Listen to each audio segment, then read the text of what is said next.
ধর্ম যার যার উৎসব সবার, এই স্লোগান কোন ইমানদার মুসলমানের মুখে মানায় না। মুসলমান স্লোগান দেবে ধর্ম যার উৎসব তার, বৌদ্ধদের উৎসব বৌদ্ধদের কাছে, খ্রিস্টানদের বড়দিন খ্রিস্টানদের কাছে, অমুসলিমদের হিন্দু দাদাদের পূজা তাদের কাছে, আর মুসলমানদের দুইটা ঈদের উৎসব মুসলমানের কাছে। ধর্ম যার উৎসব তার। কথা কয় না ভাই? রাগ করেছেন আপনারা? আমাদের জুমার নামাজে কি অমুসলিমেরা আসে? ঈদের নামাজে 2-4 জন এসেছিল বুঝি, ঈদের নামাজে আসে না, জুমার নামাজে আসে না। মারা গেলে জানা যায় অবশ্যই তো আপনাকে বিদায় দিতে আসে, আসে না? কুরবানির দিনে গরু যখন জবাই করি 2-4 জন এসে কোটা বাছায় সহযোগিতা করে দিয়ে যায়। তাহলে মুসলমানদের ধর্মীয় উৎসবে কোনোদিন তারা আসলো না। আর মুসলমান অমুসলিমদের চাইতে নির্লজ্জ বেহায়া হয়ে গেছে।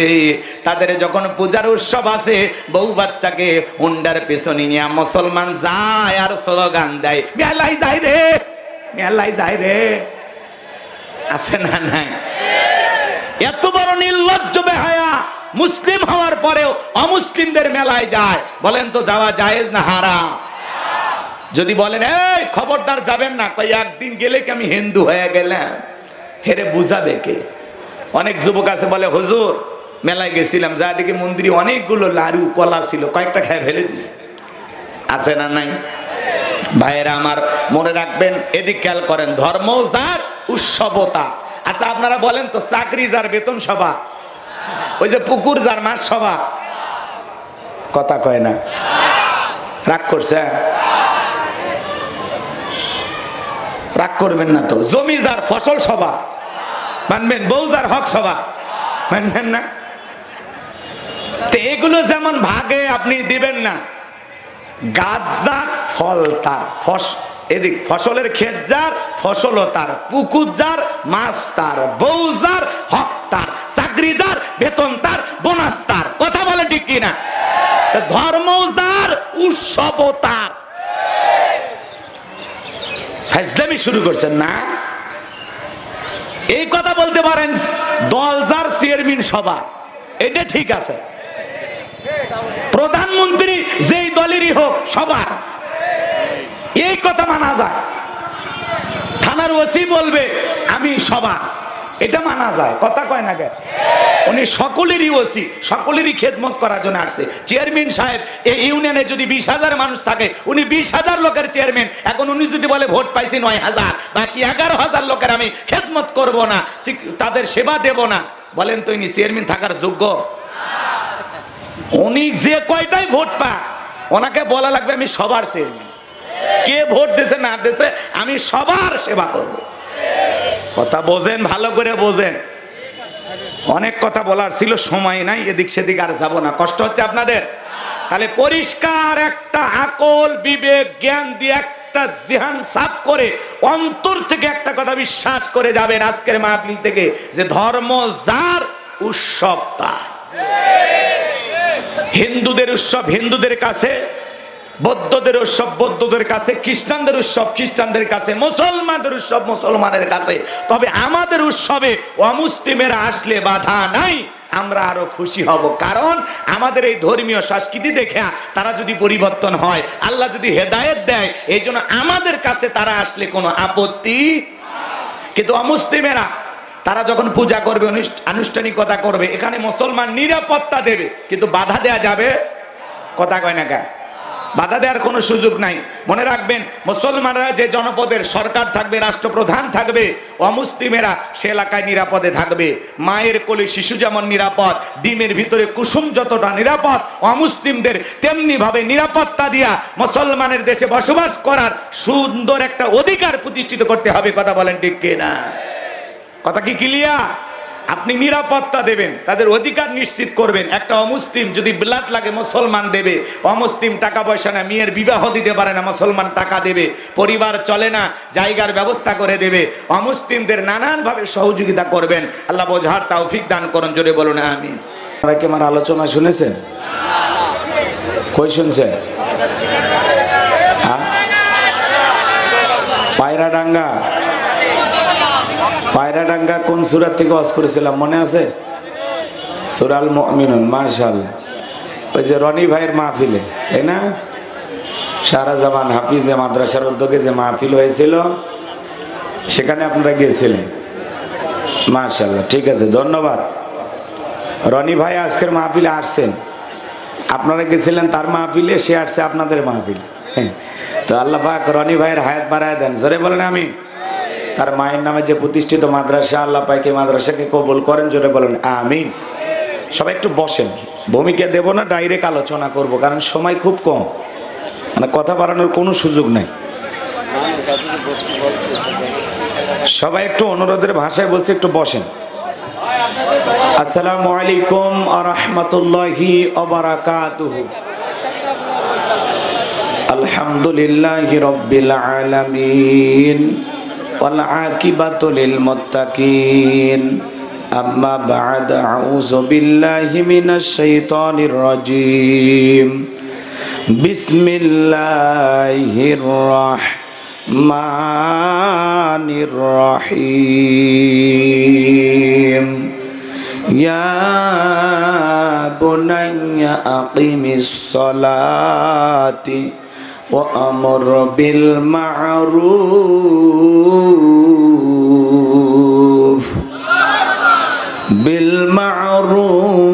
ওয়া নাহা আনিল মুনকারি ওয়াসবির আলা মা আসাবাক। ইন্না যালিকা মিন আযমিল উমুর। সাদাকতা ইয়া রাব্বাল আলামিন। ওয়ান আবি হুরায়রা রাদিয়াল্লাহু তাআলা আনহু ক্বাল ক্বালা রাসূলুল্লাহ সাল্লাল্লাহু আলাইহি সাল্লাম আদ-দুনিয়া সিজনুল মুমিন ওয়া জান্নাতুল কাফির, রাহুল মুসলিম। وقال تعالى في شأن حبيبي إن الله وملائكته يصلون على النبي يا أيها الذين آمنوا صلوا عليه وسلموا تسليما।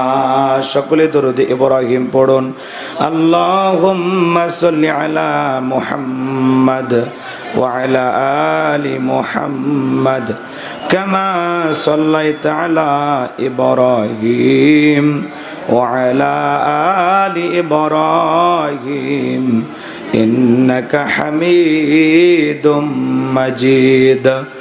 আল্লাহুম্মা বারিক আলা মুহাম্মাদিন ওয়া আলা আলি মুহাম্মাদ কামা বারাকতা আলা ইব্রাহিম ওয়া আলা আলি ইব্রাহিম ইন্নাকা হামিদুম মাজিদ। মানুষ বানালে প্রভু, দিলে মান সম্মান, হাসরের ময়দানে করোনা গো অপমান। মানুষ বানালে প্রভু, দিলে মান সম্মান, হাসরের ময়দানে করোনা গো অপমান। পাপগুলো ঢেকে রেখো, ভালোবেসে কাছে ডেকো। পাপগুলো ঢেকে রেখো, ভালোবেসে কাছে ডেকো। কণ্ঠে জাগিয়ে দিও রাসূলের গান, হাসরের ময়দানে করোনা গো অপমান। প্রভু হাসরের ময়দানে করোনা গো অপমান। মানুষ বানালে প্রভু, দিলে মান সম্মান, হাসরের ময়দানে করোনা গো অপমান। প্রভু হাসরের ময়দানে করোনা গো অপমান। লা ইলাহা ইল্লাল্লাহ, জোরে লা জোরে লা ইলাহা, একটু পানির বোতল, লা ইলাহা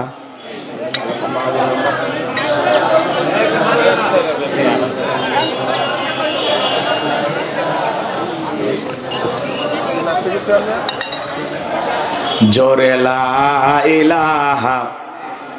দাঁড়ানো ভাইয়ের একটু বসেন, অনুরোধ করলাম, বোঝেন না?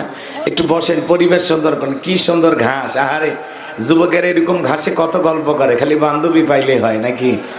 হ্যাঁ, ঈদগা মাঠের ঘাস পছন্দ হইতেছে না? না, সবাই একটু বসেন, মেহেরবানি করে বসেন। অনুরোধের ভাষায় বলতেছে, ভাই দাঁড়িয়ে থাকলে কষ্ট হয়, তারপরে যদি মাজায় শক্তি থাকে দাঁড়ায় থাকেন, আমাদের আফসোস নেই, কিন্তু দেখতে একটু বেমানান দেখায়। একটা আদব আছে না, পরিবেশ আছে না? জায়গা না থাকলে দাঁড়ায় থাকবেন। এই যার কয়েকটা মানুষ আসলে মাঠটা ভরে যায়, একটু মেহেরবানি করে জিজ্ঞেস করেন। রাস্তাঘাটে যারা দাঁড়িয়ে আছেন মেহেরবানি করে বসেন। আর ওই যে কালো পাঞ্জাবি পরে, সেদিন তো এক বান্ধবী পাঞ্জাবি ছিঁড়ে দিছে। যুবক যারা আছো বাবা, তাড়াতাড়ি পুকুর ঘাট থেকে পাশে চলে আস, একটু জিজ্ঞেস করেন লা ইলাহা, জোরে লা ইলাহা, লা ইলাহা ইল্লাল্লাহু মুহাম্মাদুর রাসূলুল্লাহ। জবান ছেড়ে এক বাক্যে পড়ছি সাল্লাল্লাহু আলাইহি ওয়াসাল্লাম। বাংলাদেশের ঐতিহ্যবাহী যশোর জেলার সদর থানার অন্তর্গত নারায়ণগেলি, ইসাপুর, মহাদেবপুর, দেয়াড়া যুব সমাজের উদ্যোগে আজকের এই প্রথম বার্ষিক তাফসীরুল কোরআন মাহফিলের সম্মানিত সুযোগ্য অনারেবল প্রেসিডেন্ট জনাব আলহাজ ডাক্তার মোহাম্মদ ওয়াজেদ আলী, আল্লাহ পাক তার গোলামকে হায়াতে তৈয়বা সিহতে কলিয়া দান করুন, সকলে বলুন আমিন। আজকের প্রোগ্রামের প্রধান মেহমান, আপনাদের সকলের শ্রদ্ধাভাজন ব্যক্তিত্ব জনাব মোহাম্মদ আব্দুর রাজ্জাক সাহেব, আল্লাহ পাক তার গোলামকে প্রশাসনের একজন দায়িত্বশীল হিসাবে সারাটা জীবন মানুষের খেদমতের জন্য কবুল করেন, সকলে বলুন আমিন। আজকের প্রোগ্রামের বিশেষ মেহমান, আপনাদের সম্মানিত সুযোগ্য চেয়ারম্যান জননেতা জনাব মোহাম্মদ আনিসুর রহমান সাহেব, চমৎকার কথা বলেছেন। আল্লাহ পাক তার কথার সাথে আমল করা তৌফিক দান করুন, সকলে বলুন আমিন। আমার পূর্বে আলোচনাকে ধন্য করেছেন মাওলানা মোহাম্মদ মুজাহিদুল ইসলাম সাহেব, কথা বলেছেন প্রিয় ভাই, বিশিষ্ট ইসলামী চিন্তাবিদ, মুফাসসির কোরআন, কষ্ট করে আমাকে দাওয়াত দিয়ে এনেছেন হযরত মাওলানা রবিউল ইসলাম ভাই। বয়স কম, আলোচনায় আছে দম, চমৎকার কথা বলেছেন। আল্লাহ পাক যেন তার কণ্ঠকে সারা বিশ্বের জন্য কবুল করেন, সকলে বলুন আমিন। এ পর্যন্ত যত উলামা ইকরাম কথা বলেছেন, সকলের জবানকে আল্লাহ দ্বীনের খেদমতের জন্য কবুল করুন, সকলে বলুন আমিন। মঞ্চ উপস্থিত সম্মানিত উলামা ইকরাম, সামনে বসা পিতৃ সমতুল্য মুরব্বী বাবাজিরা, কলিজার টুকরা প্রাণপ্রিয় যুবক ভাইরা, ছোট ছোট সোনামানিকেরা, পর্দার আড়ালের সম্মানিত অবলা সরলা আবেদা সালেহা মা ও বোনেরা, প্রশাসনের সম্মানিত পুলিশের ভাইরা, ডিবির ভাইরা, জাতির বিবেক প্রিয় সাংবাদিক বন্ধুগণ, বিভিন্ন রাজনৈতিক দলের সম্মানিত নেতা কর্মী ভাইরা, সবাইকে নিয়ে আরেকটি বার সালাম দিচ্ছি। আশা করছি সকলেই সালামের জবাব জোরে সোরে দেবেন। আসসালামু আলাইকুম ওয়া রাহমাতুল্লাহি ওয়া বারাকাতুহু। আমরা শুকরিয়া আদায় করতেছি সেই মহান রবের দরবারে, আল্লাহ পাক সুবহানাহু ওয়া তাআলা অত্যন্ত দয়া করে, করুণা করে, মায়া করে, মহব্বত করে, ভালোবেসে, পছন্দ করে, অত্র এলাকা থেকে গণে গণে গুণান্বিত করে, যাচাই বাছাই করে, শুধুমাত্র কেবলমাত্র কোরআনুল কারীমের মহব্বতে আজকের মাহফিলে আসার বসার সুযোগ দান করেছেন। সে মহান রবের দরবারে সিজদাবনত চিত্তে কালিমাত শুকর আদায় করে পড়ছি আলহামদুলিল্লাহ।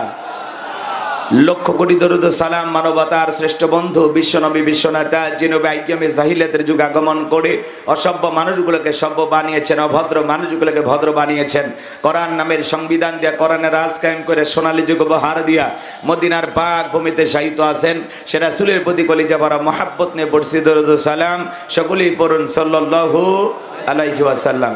সম্মানিত ভাইরা, আজকের এই প্রোগ্রামে আসতে পেরে বসতে পেরে আপনারা খুশি না বেজার?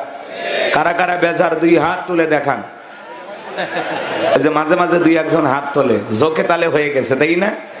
এই জন্য আমাদেরকে বলা হয় হুজুকিয়া বাঙালি, যাই কয় আই রে সেই দিকে যাই রে, বোঝা সোজা নাই রে, লাঠি বিটা খাই রে। এখন হুজুগের সাথে আর একটা মানে যোগ হয়েছে, গুজবে বাঙালি। যদি শোনে লবণের দাম কম, আগে কিন্তু 1 কেজি কয় বস্তা পুরোটাই দিই। আগে যদি পেঁয়াজ কিন্তু 1 কেজি, যখন শোনে দাম বাড়ে গেছে 1 বস্তা পুরোটাই নিয়ে আসে। যেই জিনিসের যত দাম বাড়বে তাকে কেনা তত বন্ধ করে দেয়া লাগবে, তাহলে দাম কমবে। আর বেশি বেশি কিনলে ওইটা বাজারে আরো বেশি দাম বাড়বে। এত বোকা হলে চলবে না, ঠিক আছে তো ইনশাল্লাহ। তো আজকের প্রোগ্রামে আসতে পেরে বসতে পেরে কারা কারা খুশি, মুখে নিয়ে হাসি আওয়াজ দেবে বেশি। আল্লাহ নামের এমন একটি স্লোগান দেবেন, এলাকায় যদি কোনো ইসলাম বিরোধী উই পোকা, সার পোকা, তেলা পোকা থাকে, ওদের কলিজায় যেন কম্পন সৃষ্টি হয়, এমন আওয়াজ তুলতে রাজি আছেন যারা? বীর মুসলমানের মতো দুটি হাত টান টান করে তুলে দেখান তো তারা। লিল্লাহে তাকবীর, লিল্লাহে তাকবীর।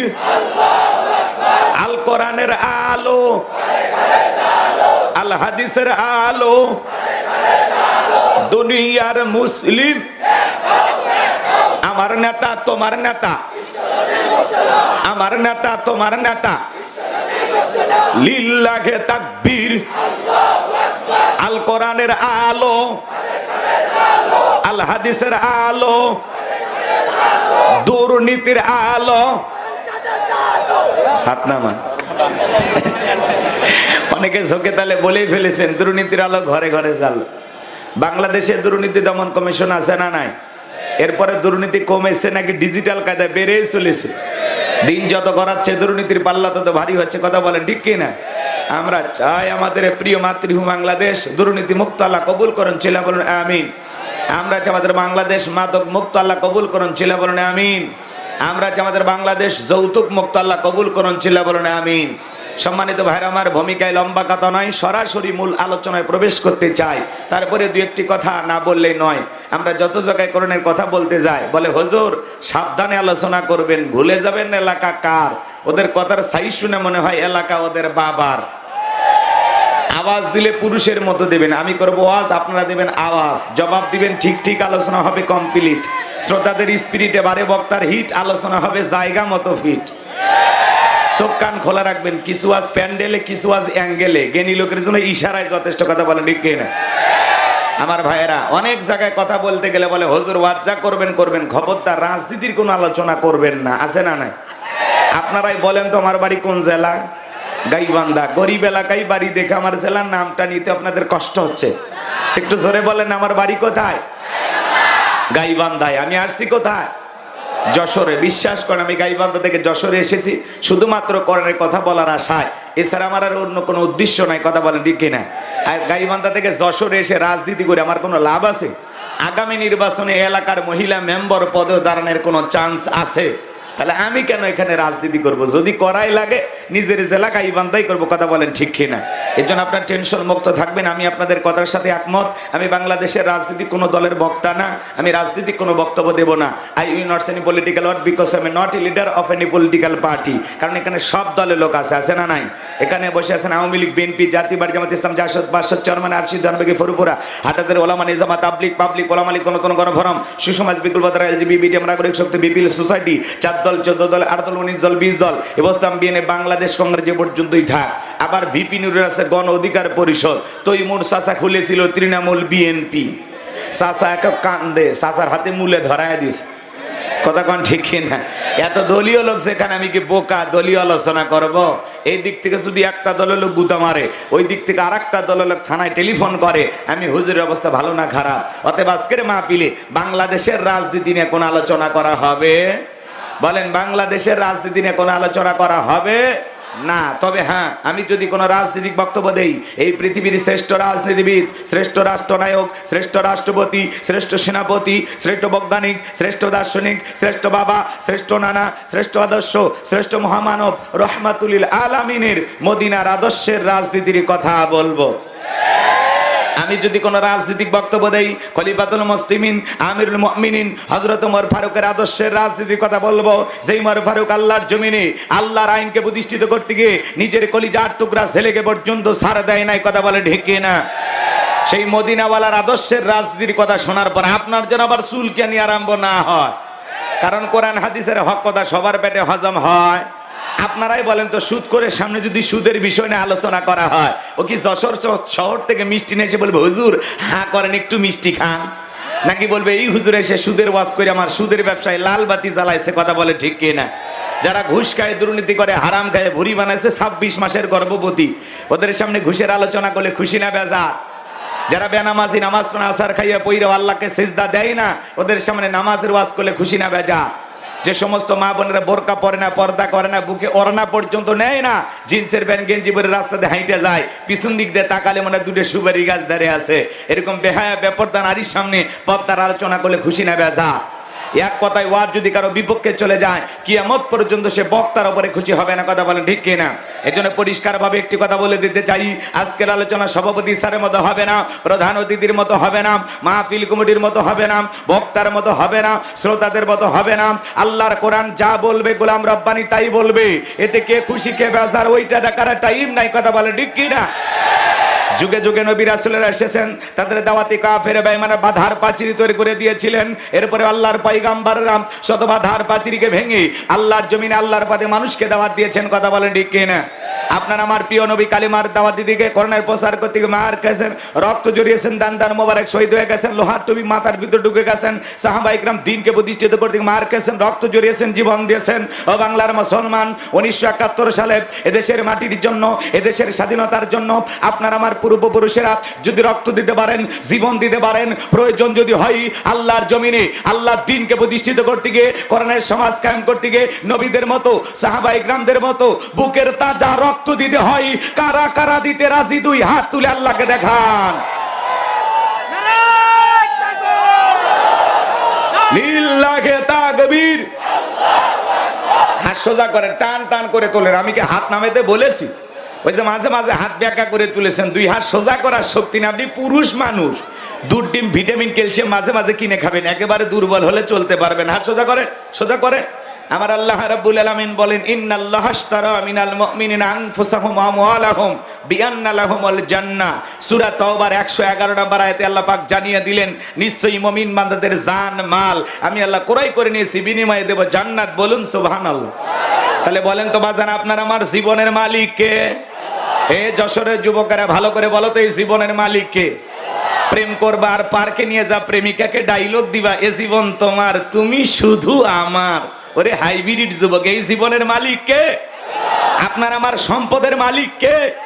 আল্লাহর দেয়া জীবন, আল্লাহর দেয়া সম্পদ আল্লাহর পথে খরচ করতে রাজি আছেন তো মুসলমান? রাজি আছেন তো ইনশাআল্লাহ? রাজি আছেন তো ইনশাআল্লাহ? বাম হাত নামান, শুধু ডান হাত তুলে রাখেন, শুধু ডান হাত।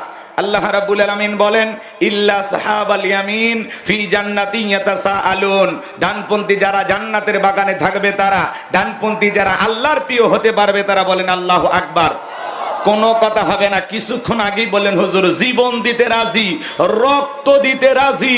আপাতত জীবন রক্তর দুইটার কোনোটাই দিতে হবে না। ডান হাতটা পকেটের ভিতর ঢুকা দিয়া যে যা পারেন, যতটুকু পারেন এই তাফসীর মাহফিলের জন্য, এই যুব সমাজের জন্য প্রাণ ভরে দান করবেন, যাতে কিয়ামত পর্যন্ত এই মাহফিল চালু থাকে। কথা বলে ঠিক না? সবাই পকেটে হাত দেন, আমিও দিচ্ছি। ডান হাত পকেটে দেন, নিজের পকেটে হাত দেন, অন্য কারো পকেটে হাত দিয়ে পকেট মেরে বলে মারি খেন না। সবাই পকেটে হাত দেন। ছেলেবেলে যারা আসো, ব্যাগ নিয়ে, রুমাল নিয়ে, চাদর নিয়ে, যার কাছে যা আছে তাই নিয়ে মাঠে নামো, খেলা হবে, খেলা হবে। ছেলেবেলে যাচ্ছে, সবাই দেন, সবাই দেন, সবাই প্রাণ ভরে দেন। আল্লাহ সবাইকে দান করে তৌফিক দান করুন। জোরে বলুন আমিন। আরো জোরে বলুন আমিন।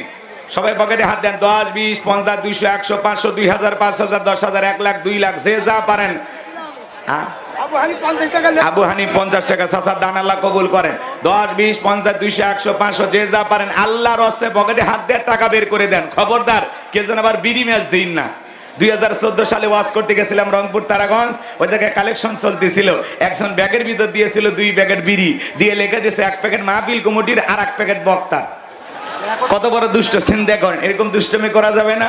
সবাই পকেটে হাতে আল্লাহর রাস্তায় টাকা দেন। যুবকেরা অনেক কষ্ট করে, অনেক বাধা অতিক্রম করিয়া, নানামুখী ষড়যন্ত্র হয়েছিল এই মাহফিলকে কেন্দ্র করিয়া, চেয়ারম্যান সাহেবের সহযোগিতায়, থানার প্রশাসনের ওসি মহোদয়ের সহযোগিতায়, কিছু প্রিয় ভাইদের সহযোগিতায়, এই যে যুবলীগের এক ভাই, ওর নাম কি,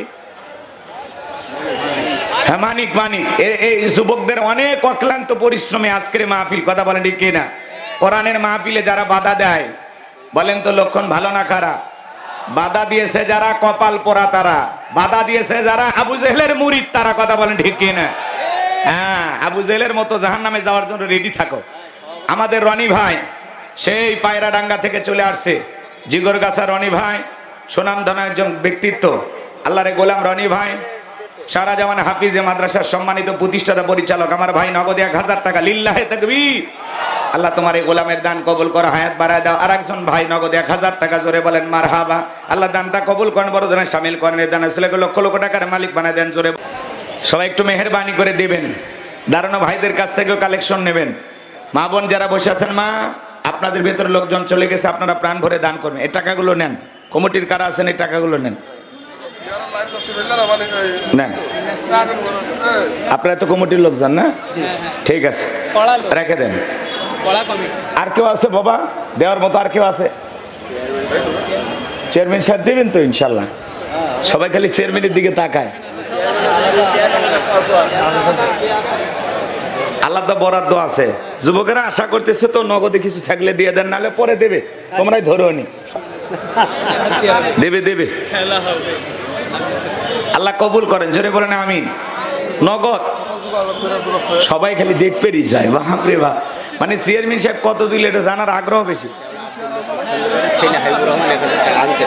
দেওরার হাবিবুর রহমান ভাই 1000 টাকা, জোরে বলেন মারহাবা। আল্লাহ কবুল করেন, হায়াত বাড়ায় দেন, জিন্দিগির গুনাহগুলো মাফ করে দেন, জোরে বলেন আমিন।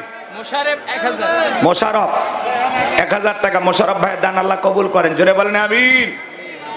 নেন, চলেন আমরা আলোচনায় চলে যাই, আর কষ্ট দেব না। যুবকদের কাছে আপনারা দিয়েছেন, ওরা নতুন শুরু করেছে, একটু সহযোগিতার হাত বাড়াবেন, যাতে প্রত্যেক বছর এর ধারাবাহিকতা ওরা বজায় রাখতে পারে। দেশ বরণ্য আলেমদেরকে নিয়ে এসে এরকম একটা সুন্দর পরিবেশে কোরআনের মাহফিল সাজাইতে পারে। যুবকদের জন্য দোয়া ভালোবাসা আপনাদের আছে না নাই? তো ভাই ভূমিকা দেয়া যাবে না, আসলে সংক্ষিপ্ত সময়, আমি কোনো এদিক সেদিক যাব না, ডাইরেক্ট আলোচনায় চলে যাই, কষ্ট দেওয়ার কোনো সুযোগ নেই। আমি কথা বলবো পবিত্র কোরআনুল কারীমের 31 নম্বর সূরা, সূরাটির নাম হলো লোকমান। জোরে বলেন কি নাম? আর একটু আস্তে বলেন। আমি একটু আমার সাথে যদি আপনারা একটু কথা বলে আমাকে সহযোগিতা করেন, একটু সাপোর্ট দেন, তাহলে আলোচনার গতি বাড়বে। আলহামদুলিল্লাহ, যুব সমাজ কষ্ট করে এই মাহফিলের আয়োজন করেছেন, এজন্য আপনারা খুশি না বেজা? হ্যাঁ, তাহলে খুশি হইলে মানুষের আওয়াজ কমে না বাড়ে? হ্যাঁ, ওই যে বললাম না, ঈদের দিনে যুবক যুবতী দেখেছেন তো আপনারা, মোটর সাইকেলের বাহাদুরি দেখেন নাই? আমি দেখেছি, মোটর সাইকেল নিয়ে এমন লাফালাফি করতে করতে ওদের লাফালাফি সহ্য করতে না পেরে ট্রাকের তলে চলে গেছে। কেউ মদ খায় মোটর সাইকেলে চালাইতেছে, গাছের সাথে মারিয়ে দেখো ভাইজান সাইড দেন, পরে দেখে ওটা গাছ, ওটা মানুষ না। এই হলো অবস্থা, মাতলামি করতে করতে কত যুবক যে মারা গেছে ঈদের দিনে মোটর সাইকেল দুর্ঘটনায়। সারা দেশে হিসাব করলে 50-60 জন তো হবেই, কথা বলছেন না? আমাদের বগুড়াতেও 2-1 জন মারা গেছে, আপনাদের যশোরে 4 জন মারা গেছে, কথা কয় না? এটা মিথ্যা কথা। সব তরুণ তরুণ বাচ্চারা, মানে পেছনে একটা মাইয়া তুলছে তো, মোটর সাইকেল এমনি পিক আপ গরম, আবার পিছনে ডাবল গরম, তো এই সব গরমে এত স্পিড বাড়াইছে, ওই জানেই না যে এটা 2 চাকার মোটর সাইকেল, ওর আর মনে নাই, ও মনে করছে বিমান চালাইতেছে, কথা কি বুঝতে পারছেন? তো এই দুর্ঘটনায় যুবকেরা, অনেক যুবক মারা গেছে। মোটর সাইকেল পাইলে যুবকের মাথা ঠিক থাকে না, খালি এদিক ওদিক যায়, রাস্তার এপারে একবার ওই পারে একবার, এপারে একবার ওপারে একবার, এই লাফালাফি করতে করতে, এই বাউলি মারতে মারতে, রং বেরঙের ঢং দেখাইতে গিয়ে আজরাইলের সাথে সাক্ষাৎ হয়ে যায়। আজরাইল বলে, দুলে ভাই তোমার যাওয়ার সময় হয়েছে, তুমি আসো, কথা কয় না? এই হলো যুবকদের হালচাল। তো যাই হোক, যশোরের যুবকেরা ভালো, এরা খুবই ভালো, এরা অবশ্য এরকম করে না, এরকম করে না বাবা। মোটর সাইকেল চালাইলে একটু সাবধানে চালায়, হয়তো কয় না ছেলেকে বাইক না বই দাও, আর মেয়েকে মোবাইল না কি দাও, বই দাও। তো ছেলেকে বাইক না জীবন দাও, মেয়েকে মোবাইল না বই দাও, তাহলে ছেলে মেয়ে ভালো থাকবে। এদের হাতে এগুলো দেওয়া যাবে না, ছোট ছোট বাচ্চা। আল্লাহ পাক যুব সমাজকে হেদায়েত দান করুন, জোরে বলেন আমিন। কেউ টাকা দিলে আর দিন না, প্রতিপক্ষের কাছে রাখেন। হ্যাঁ, যারা দান করতেছে গোপনে প্রকাশে, আল্লাহ সব কবুল করবেন, জোরে বলেন আমিন। তাহলে সূরার নাম কি বললাম? লোকমান। মোট আয়াত আছে 34টি, রুকু আছে 4টি। বিশ্ব নবীর মক্কার জিন্দেগিতে এই সূরাটি নাজিল হয়েছেন। আর ভূমিকা দেব না, সরাসরি চলুন আমরা আজকে সূরা লোকমান থেকে আলোচনা করব। এই লোকমান কিন্তু আপনাদের উত্তরপাড়ার লোকমান না, এই গ্রামের লোকমান না। লোকমান নামের লোক আজকের মাহফিলে আছে না নাই? লোকমান কার নাম? হাত তোলেন তো দেখি। লোকমান নামের কোন ভাই আছেন? কই আছে একজন না? ওই যে ওই পাশে। ঠিক আছে, আলহামদুলিল্লাহ। আপনার নামে আলোচনা, আল্লাহ কবুল করেন। জোরে বলেন আমিন। সম্মানিত ভাইরা আমার, এই লোকমানে হাকিম ছিলেন একজন জ্ঞানী ব্যক্তি। কি ব্যক্তি বলেন তো? জ্ঞানী ব্যক্তি। কিন্তু লোকমানে হাকিমের কথাগুলো আল্লাহ তাআলার কাছে এমন পছন্দ হয়েছে, জমিনের একজন বান্দার কথা আসমানের মালিক আল্লাহর পছন্দ হয়েছে। তাহলে বলেন তো বাজান, কথাগুলো কম দামি না বেশি দামি? জোরে বলেন, কম দামি না বেশি দামি? জমিনের একজন বান্দার কথাকে আল্লাহ পাক কোট করে কোরআনুল কারীমের ভিতরে তার নামে একটি সূরা নাজিল করেছেন। বলুন আল্লাহু আকবার। জবান ছেড়ে সবাই একটু মহব্বতে আমার সাথে পড়ুন, আউযু বিল্লাহি মিনাশ শাইতানির রাজীম, বিসমিল্লাহির রাহমানির রহিম। বিতাড়িত মোরদাদ শয়তানের কাছ থেকে আল্লাহ পাকের কাছে আশ্রয় প্রার্থনা চাচ্ছি। পরম করুণা সীম দয়ালু আল্লাহ তাআলার নামে শুরু করছে। সূরার নাম কি বললাম? লোকমান। এই লোকমানে হাকিম কোন নবী ছিলেন না, রাসূল ছিলেন না, ছিলেন একজন জ্ঞানী ব্যক্তি। লোকমানে হাকিম চেহারাটা ছিল কালো, ঠোঁটগুলো ছিল মোটা, দেখতে মানুষটা ছিল বেটে খাটো মানুষ ছিলেন। যদিও চেহারা কালো, অন্তর ছিল ভালো। তার জীবনের কথাগুলো আল্লাহর কাছে এতটাই পছন্দ হলো, তার কথাগুলোকে কোট করে কোরআনুল কারীমের ভিতরে আল্লাহ তাআলা তার নামে একটি সূরা নাজিল করলো। বলুন আল্লাহু আকবার। সম্মানিত ভাইয়েরা আমার, গভীর মনোযোগ দিয়ে শোনাবেন। এই লোকমানে হাকিম এমন একজন মানুষ ছিলেন, কৃতদাস ছিলেন, রাখাল ছিলেন, মানুষের বাড়িতে ছাগল চরানোর কাজ করতেন। সেই মানুষটার সম্মান মর্যাদা এত বেড়ে যাওয়ার পেছনেও কারণ আছে না নাই? লোকমানে হাকিম কি এমন কথা বলেছিলেন যে কথাগুলো আল্লাহর পছন্দ হয়েছে, আর আল্লাহ তাআলা সেই কথাগুলো তামাম পৃথিবীর মানুষের জন্য শিক্ষা হিসেবে কোরআনুল কারীমের ভিতরে দিয়েছেন। একটু জানার দরকার আছে না নাই? আমি আপনাদেরকে প্রশ্ন করি, আপনারা কি আদর্শ বাবা হতে চান? বলেন বলেন, আদর্শ বাবা হতে চান? সন্তানদেরকে আদর্শ মানুষ হিসেবে গড়ে তুলতে চান? আপনি আদর্শ বাবা হবেন কিভাবে, আদর্শ পিতা হবেন কিভাবে, আর আপনার সন্তানকে আদর্শ মানুষ হিসেবে কিভাবে গড়ে তুলবেন?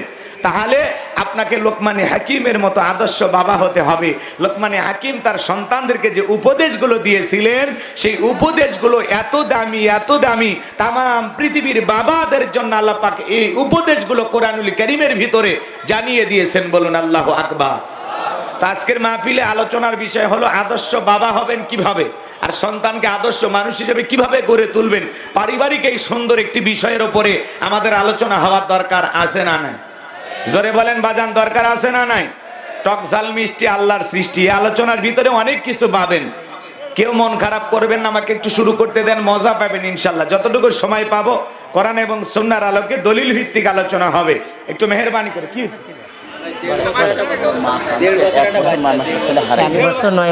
1 বছর 9 মাসের ছেলে কেমনে হারায়? কেমনে হারায়? আচ্ছা, 1 বছর 9 মাস 1 বছর 9 মাসের একটা মেয়ে বাচ্চা হারিয়ে গেছে। শিফা নাম। এ কি ছোটখাটো বাচ্চাই তো, 1 বছর 9 মাস হাঁটতে পারে? এমন একটা বাচ্চা যদি হারিয়ে যায়, এ মা কি করছিল?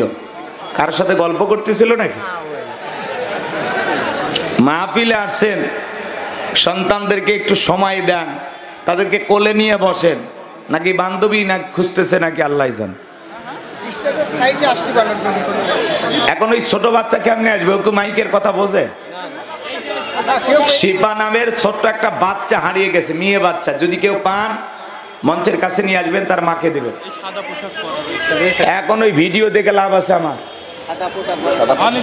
খুঁজে নেন, খুঁজে নেন।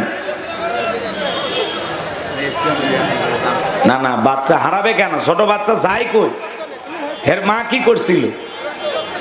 হ্যাঁ, যদি 5-7 বছর বয়স হইতো না ছোট বাচ্চা, তাহলে একটু দুষ্টমি করছে বা কোথাও খুঁজছে। একেবারে এত ছোট বাচ্চা কেউ ছেড়ে দেয় না, বুঝেন না? আচ্ছা এদিক এগুলো বলবেন না, এগুলো আপনারা একটু দেখেন।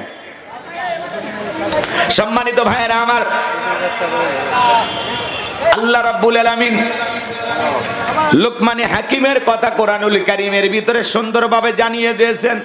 আমার আল্লাহ তাআলা বলেন, ওয়ালাকাদ আতাইনা লুকমানাল হিকমাতা আনিশকুরু লিল্লাহ ওয়া মান ইয়াশকুরু ফাইন্নামা ইয়াশকুরু লিনাফসিহি ওয়া মান কাফারা ফাইন্নাল্লাহা গনিয়্যুন হামিদ। আল্লাহ রাব্বুল আলামিন বলেন, আমি লোকমানে হাকিমকে হিকমত দিয়েছিলাম, জ্ঞান দিয়েছিলাম এবং বলেছিলাম লোকমান তুমি আমার শুকরিয়া আদায় করো। লোকমানে হাকিম আল্লাহ তাআলার শুকরিয়া আদায় করার কারণে লোকমানে হাকিমের সম্মান মর্যাদা কমেছে না বেড়েছে? আরো জোরে বলেন। তাহলে মানুষকে এলেম আর জ্ঞান দেন কে? আল্লাহ তাআলা বলতেছেন, আমি লোকমানে হাকিমকে এলেম দিয়েছিলাম, জ্ঞান দিয়েছিলাম, হিকমত দিয়েছিলাম এবং বলেছিলাম লোকমান তুমি আমার শুকরিয়া আদায় করো। লোকমানে হাকিম এলেম আর জ্ঞান পাওয়ার পরে প্রশংসা আদায় করেছিলেন কার? আরো জোরে বলেন কার? এতে লোকমানে হাকিমের সম্মান মর্যাদা কমেছে না বেড়েছে? এইজন্য আল্লাহ তাআলা বলতেছেন লোকমানে হাকিম আমার শুকরিয়া আদায় করেছিল, প্রশংসা আদায় করেছিল। আর যারা প্রশংসা আদায় করে সে তার নিজের জন্যই প্রশংসা আদায় করে। আর যারা প্রশংসা আদায় করে না এদের জেনে রাখা উচিত আমি আল্লাহ অমুখপেক্ষী, আমি আল্লাহ নিজেই প্রশংসিত। বলুন সুবহানাল্লাহ। আপনি ডাকলেও আমার আল্লাহ আল্লাহ, না ডাকলেও আমার আল্লাহ আল্লাহ। তাম পৃথিবীর মানুষগুলো যদি এক জায়গায় হয়ে আল্লাহকে আল্লাহ বলে ডাক দেয় এতে আমার আল্লাহর সম্মান মর্যাদা বাড়ে না।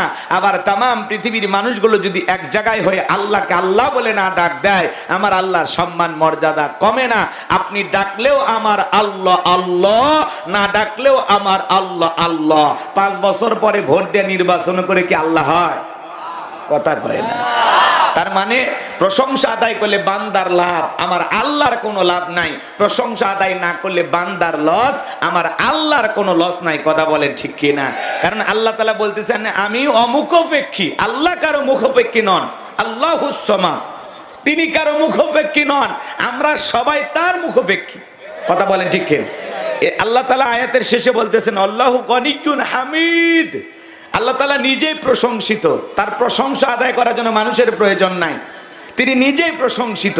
কিন্তু প্রশংসা আদায় করলে বান্দার লাভ, প্রশংসা আদায় করলে বান্দার সম্মান মর্যাদা বাড়বে। আর প্রশংসা আদায় না করলে বান্দার লস হবে। কৃতজ্ঞতা আদায় করে আল্লাহর প্রশংসা আদায় করে আল্লাহর প্রিয় গোলাম হয়ে নিজের ঠিকানাটা জান্নাতে লেখাইতে পারেন। আবার অকৃতজ্ঞ নাফরমান অবাধ্য গোলাম হয়ে নিজের ঠিকানাটা জাহান্নামে লিখে নিতে পারেন। কথা বলেন ঠিক কি না? এই জন্য আল্লাহ তাআলা বলেন লা ইন শাকারতুম লা আযীদান্নাকুম ওয়া লা ইন কাফারতুম ইন্না আযাবি লাশাদীদ। নিয়ামত পাওয়ার পরে যারা শুকরিয়া আদায় করে আমি আল্লাহ তাআলা তার নিয়ামত সমূহগুলোকে বাড়ায় দেই। আর যারা নিয়ামত পরে না শুকরিয়া আদায় করে অকৃতজ্ঞ হয় আমি আল্লাহ পাক তাদের নিয়ামতগুলোকে ছিনাইয়ে নেই। তার জন্য রয়েছে কঠোর আযাব শাস্তির ব্যবস্থা। জোরে বলেন নাউজুবিল্লাহ। তাহলে আল্লাহর প্রশংসা আদায়কারী বান্দা হব তো ইনশাআল্লাহ। কেন আল্লাহর প্রশংসা আদায় করবেন না? যে আল্লাহ তাআলা আপনাকে আমাকে পৃথিবীর জমিনে এত নিয়ামত দিয়েছেন, কথা বলেন না কেন? এত নিয়ামত দিয়েছেন, দেহের ভিতরে কোটি কোটি টাকার সম্পদ আল্লাহ দিয়েছেন, কেন আল্লাহর প্রশংসা আদায় করবেন না? জন্মের সময় মায়ের পেট থেকে আমরা টাকার বান্ডিল নিয়ে আসছিলাম, জমির দলিল, একেবারে উলঙ্গ হয়ে আসছিলাম। আজকের যে পোশাক এটা কে দিয়েছে? আল্লাহর দেয়া দান। কথা বলেন ঠিক কি না? কথা বোঝেন নাই মনে হয়। এক সময় আপনার কিছুই ছিল না, এখন আপনি লক্ষ লক্ষ টাকার মালিক। কে দিয়েছে? তাহলে প্রশংসা হবে কার? আপনি ছোটখাটো একটা দোকান আছে এই বাজারে, আলহামদুলিল্লাহ। যশোরে ছোটখাটো একটা দোকান আছে, আলহামদুলিল্লাহ। আপনার মতো এরকম একটা ছোট দোকান দেওয়ার জন্য কত মানুষ স্বপ্ন দেখে। কথা বলে। আপনি মালয়েশিয়া প্রবাসী, সৌদি আরব প্রবাসী, আলহামদুলিল্লাহ বলেন। আপনার মতো অনেকে বিদেশে যাওয়ার স্বপ্ন দেখে। আপনি যে অবস্থানে দাঁড়িয়ে আছেন আজকে, ওই জায়গায় যাওয়ার জন্য অনেকে স্বপ্ন দেখে। কথা বলে ঠিক কিনা? এই জন্য নিজের অবস্থানে থেকে শুকরিয়া আদায় করতে হবে কার? আপনি ভ্যান চালক, রিক্সা চালক, আলহামদুলিল্লাহ, আল্লাহ যে হালতে রেখেছেন সদা সর্বদাই প্রশংসা আদায় করবো কা? আরো জোরে বলেন কা? জীবনে যতটুকু পেয়েছি ততটুকু থেকেই সন্তুষ্ট থাকবো, ততটুকু পেয়ে খুশি থাকবো, ততটুকু পেয়ে আল্লাহর উপরে রাজি খুশি থাকবো। অল্প পেয়ে শুকরিয়া আদায় করেন, বেশি করে দেবেন কে? আমার ভাইরা, কেন আল্লাহর প্রশংসা আদায় করবেন না? পারস্যের কবি শেখ সাদী রহমতুল্লাহ আলাইহি, পায়ের ভিতরে স্যান্ডেল নাই, চিন্তা করে আমি এত বড় কবি আর আমার পায়ে এক জোড়া জুতা নাই, মনটা খারাপ। পথ চলতে চলতে তাকায় দেখে আল্লাহর একজন বান্দা জমিনের উপরে বসে আছে, যার দুইটা পা নাই। শেখ সাদী রহমতুল্লাহ আলাইহি সিজদায় লুটিয়ে বললেন, চোখের পানি ছেড়ে দিয়ে কাঁদে আর ডেকে বলে, আল্লাহ, এই দুনিয়ার জমিনে তোমার এমন বান্দা আছে যার দুইটা পা নাই, আমার পায়ে স্যান্ডেল নাই, আমি মন খারাপ করেছিলাম। আল্লাহ গো, তার চাইতে কোটি কোটি গুণ তুমি আমাকে ভালো রেখেছো। আল্লাহ, আমি শুকরিয়া আদায় না করে ভুল করে ফেলেছি, আল্লাহ তুমি আমাকে মাফ করে দাও। এই দুনিয়ার জমিনে কত মানুষ আছে দুইটা পা নাই, কত মানুষ আছে অন্ধ, চোখে দেখতে পারে না। কুড়িগ্রাম জেলা একবার ওয়াজ করতে গেছিলাম, আমার আগে অন্ধ হাফেজ সাহেব বয়ান করতেছিল।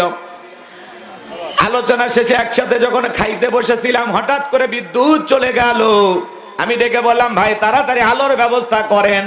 ওই অন্ধ হাফেজ সাহেব ডেকে বলে, হুজুর আজ 52 বছর হয়ে গেল আমার চোখে কোনো আলো নাই, বিদ্যুৎ নাই। ও হুজুর, আমি অন্ধ মানুষ, যে মা আমাকে জন্ম দিয়েছে মাটা দেখতে কেমন আমি জানি না, আমার বাবাটা দেখতে কেমন আমি জানি না। ও হুজুর, বড় হওয়ার পরে বিয়ে করেছে, আমার স্ত্রী দেখতে ফর্সা না কালো আমি জানি না, আমার সন্তান দিয়েছে আল্লাহ, ছেলেটা দেখতে কেমন আমি জানি না, মেয়েটা দেখতে কেমন আমি জানি না, আসমানটা দেখতে কেমন আমি জানি না, জমিনটা দেখতে কেমন জানি না। এমনকি হুজুর আমার চেহারাটা ফর্সা না কালো আমি নিজের চেহারাটাও দেখতে পারি না। এরপরে আল্লাহ তাআলার উপরে আমার রাগ নাই, ক্ষোভ নাই, মালিকের উপরে কোনো মন খারাপ নাই। দুনিয়ার জমিনে আমার আল্লাহ আমার চোখের আলো দেয় নাই, হুজুর আমি মন খারাপ করি নাই। কঠিন কিয়ামতের ময়দানে যেদিন আল্লাহ তাআলা আমার চোখের আলো ফিরায় দেবে, সেই দিন চোখের আলো পাইয়া আমি যেন সর্বপ্রথম ওই চোখ দিয়ে আমার মালিককে দেখতে পাই। একটা অন্ধ ব্যক্তির সান্ত্বনাটা কোথায়? আল্লাহু আকবার বলে। আল্লাহ অন্ধ বানাইলেন না, প্রতিবন্ধী বানাইলেন না, বোবা বানাইলেন না, পঙ্গু বানাইলেন না, শরীরে কোনো ত্রুটি রাখলেন না। আল্লাহ চাইলে হিজড়া বানাইতে পারতেন। কথা বলেন ঠিক কিনা? যে আল্লাহ তাআলা এত সুন্দর করে আপনাকে আমাকে সৃষ্টি করেছেন, লাকাদ খালাকনাল ইনসানা ফি আহসানি তাকওয়িম, এই সুন্দর নিপুণ কারিগর যে আল্লাহ তাআলা এত সুন্দর আকৃতি দিয়া, এত সুন্দর গঠন দিয়ে আপনাকে আমাকে সৃষ্টি করেছেন, সে আল্লাহর প্রশংসা আদায় করার দরকার আছে না?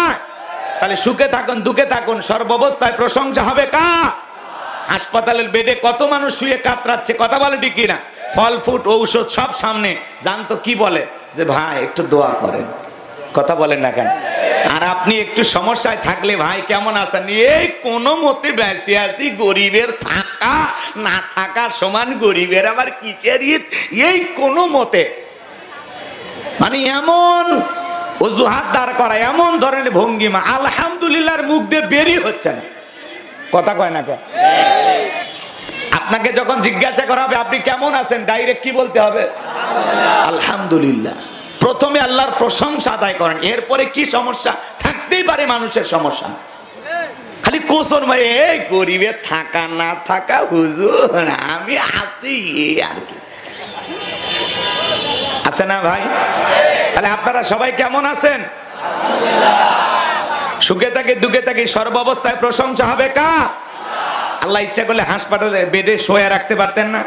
বাড়ির ভিতরে বেড শোয়া রাখতে পারতেন না? এই যে সুস্থ শরীরে পায়ে হেঁটে সুন্দর করে আসার তৌফিক দিয়েছেন কে? সব সময় আল্লাহর প্রশংসা আদায় করবেন, আল্লাহর কৃতজ্ঞতা আদায় করবেন, খালি কোসর মোসর কইরেন না। কিছু বললে এদিক সেদিক ব্যাপার, ডাইরেক্ট বলবেন আলহামদুলিল্লাহ, আলহামদুলিল্লাহ। আল্লাহ যে হালতে রেখেছেন, সমস্যা দিয়েছেন কে? সমাধান করে দেবেন কে? তো সমস্যা যে আল্লাহ দিয়েছেন, সমাধান তিনি করে দেবেন। আমার জাগিরদার ছিল, যার বাড়িতে খেয়ে আমি পড়াশোনা করেছিলাম, তো তাকে যখন আমি ফোন দেই, বাবাজি কেমন আছেন, বলে আলহামদুলিল্লাহ, কোনো সমস্যা নাই। কই বাবা, সমস্যা যিনি দিয়েছেন তিনি সমাধান করবে, আমার সমস্যার কথা তোমাকে বলে লাভ কি, আর 10 জন মানুষকে বললে লাভ কি? সমস্যা যে আল্লাহ দিয়েছে তিনিই সমাধান করে দেবেন, আলহামদুলিল্লাহ বলেন।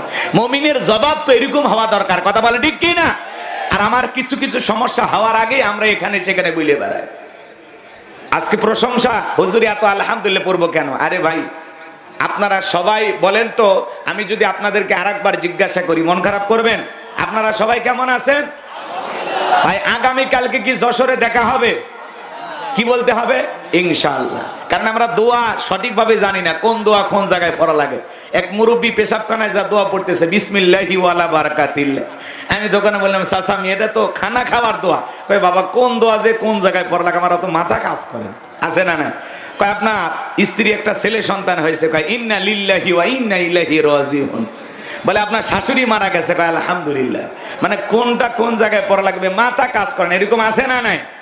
আসরের নামাজ পড়ে এদিক খেয়াল করে, জহরের নামাজ পড়ে একজন ইমাম সাহেব দেখতেছে একজন ওই গ্রামের মনে করেন আবুল কালাম আজাদ, সে যাইতেছে, বলতে ভাই কই যান? কই গরু কিনতে যাইতেছে হাটে।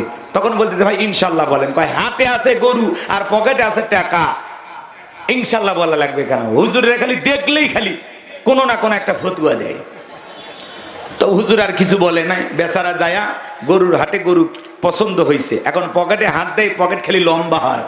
যদি পকেট লম্বা হয় লক্ষণ ভালো না খারাপ? তার মানে কি পকেট মারে জায়গা মতো চিন্তাই করে নিয়েছে, এমন ভাবে বিলেট দিয়ে কাটছে ও টেরই হয়নি, কথা কন ঠিক কে দেয়।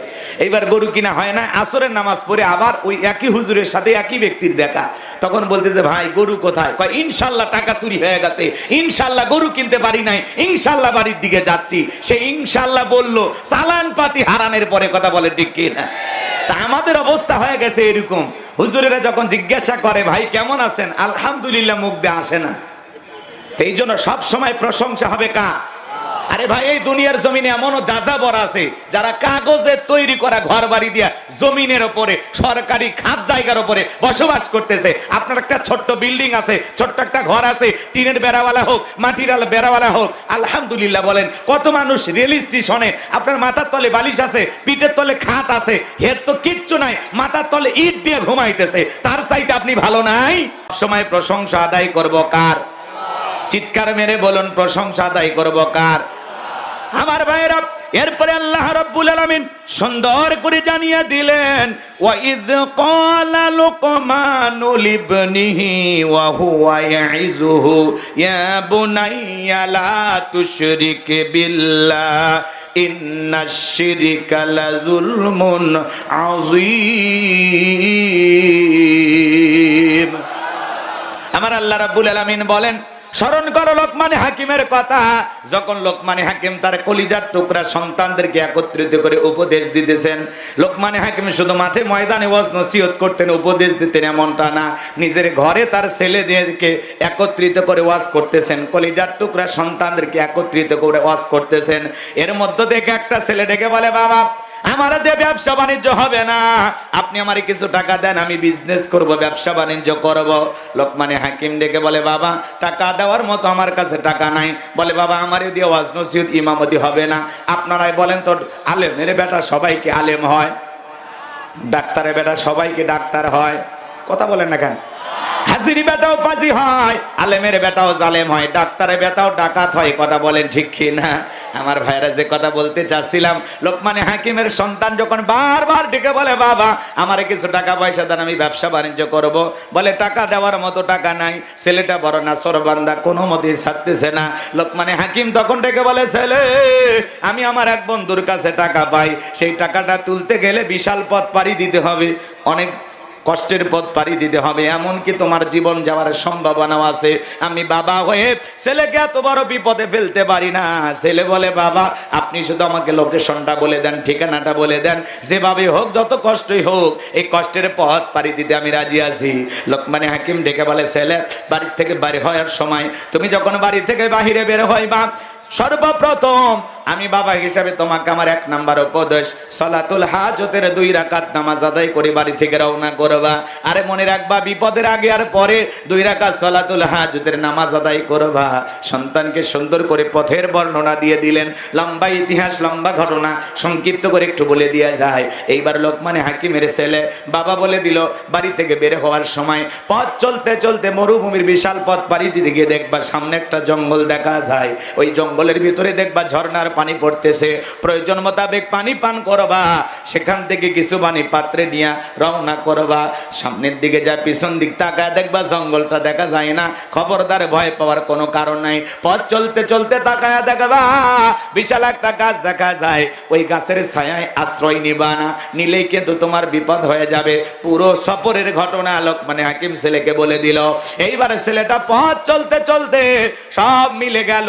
গাছের ছায়ায় যখন আশ্রয় নিতে চায়, মনটা আশ্রয় নিতে চায়, কিন্তু বাবা বলেছে আশ্রয় নিলে বিপদ হবে। গাছের গোড়া একটা মুরব্বী বসে আছে, ডেকে বলে, বাবা এই দিকে আসো। বলে, না বাবা যাইতে নিষেধ করেছে। বলে, বাবা তুমি এদিকে আসো। তোমার বাবা কি বলে নাই চলতি পথে একটা মুরব্বীর সাথে যদি দেখা হয়ে যায়, মুরব্বী যা বলবে তুমি তাই শুনবা? বলে, হ্যাঁ বলেছে। তোমার ভয় পাওয়ার কারণ নাই, তুমি আমার কাছে আসো। এইবার লোকমান হাকিমের ছেলে যখন গাছের ছায়ায় আশ্রয় নিলেন, মুহূর্তের মধ্যে ক্লান্ত শরীর ঘুমের মধ্যে চলে গেল। বিষাক্ত একটা সাপ এসে লোকমান হাকিমের ছেলেকে সবল মারলো। এইবার মুরব্বী তাকা দেখে সত্যি তো সন্তানটার বিপদ হয়ে গেল। এইবার সাপটাকে ধরলেন, লোকমান হাকিমের সন্তানটাকে বিষ মুক্ত করলেন।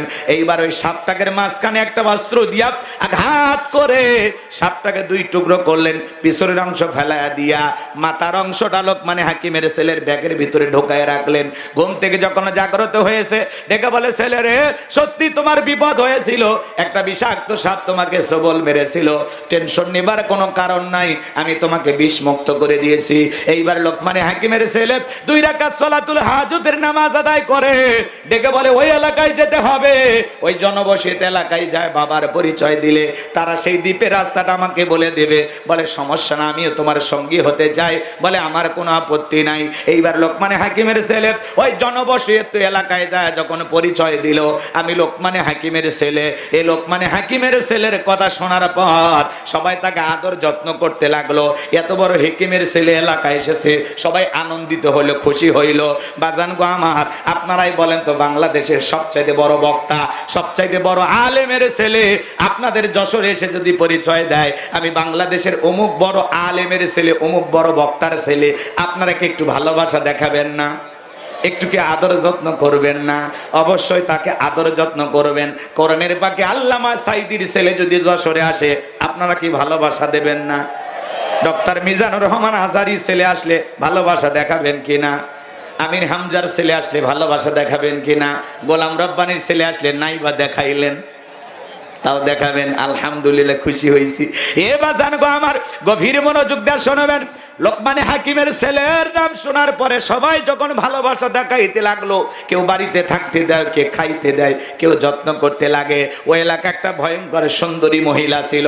সবাই বলতেছে পাত্র পাইছে, এইবার লোকমান হাকিমের ছেলের সাথে বিবাহের ব্যবস্থা করে দেব।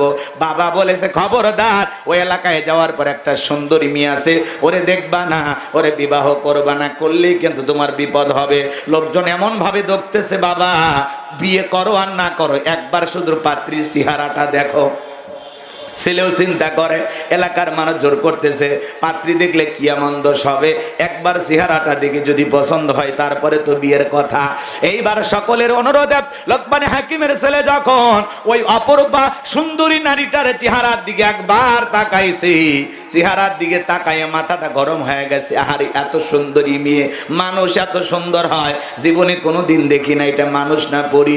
অপরূপা সুন্দরী চেহারা দেখে পাগল হয়ে যায়, বলতেছে বিয়ে যদি করা হয় এমন মেয়েকেই বিয়ে করা দরকার, বউ যদি ঘরে থাকে এমন সুন্দরী বউটাই তো দরকার। কথা কয় না? যুবকেরা কি কালা দেখে বিয়ে করে না, সুন্দরী দেখে? লোকমান হাকিমের ছেলে তাকায় দেখলো, সেই সময়ের বলতে পারেন যে ওই মেয়েটা বিশ্ব সুন্দরী, এত সুন্দর, একবার তাকাইলেই মন চাইবে যে বিয়ে করি, মানে এত সুন্দর রূপে, বাপরে বাপ, এত অপরূপা সুন্দরী। সবাই যখন বলতেছে, বাবা তোমার পাত্রী পছন্দ হয়েছে, বলে হ্যাঁ, বিয়ে যদি করি এই মেয়েকে করব। তো সবাই বলতেছে বাবা তুমি লোকমানে হাকিমের ছেলে, তোমার কাছে কোনো বিষয় গোপন রাখা যাবে না।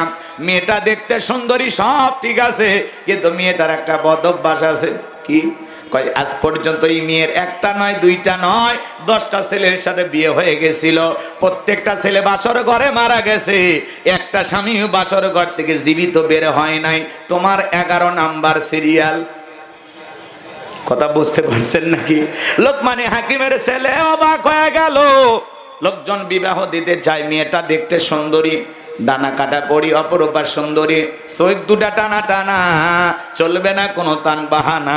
মেয়েটাকে দেখে অবাক হয়ে গেল, চিন্তা করে বিপদ যা হয় হোক, তাতে কোনো আপত্তি নাই, বিয়ে যদি করি এই মেয়েটাকে বিবাহ করব। লোকমানে হাকিমের ছেলে মেয়েটাকে বিবাহ করতে চায়। এর আগে 10টা স্বামীর সাথে সংসার করেছিল, বিবাহ হয়েছিল, প্রত্যেকটা স্বামী বাসর ঘরে মারা গেছে। বাকি ঘটনাটা কি আপনারা শুনবেন।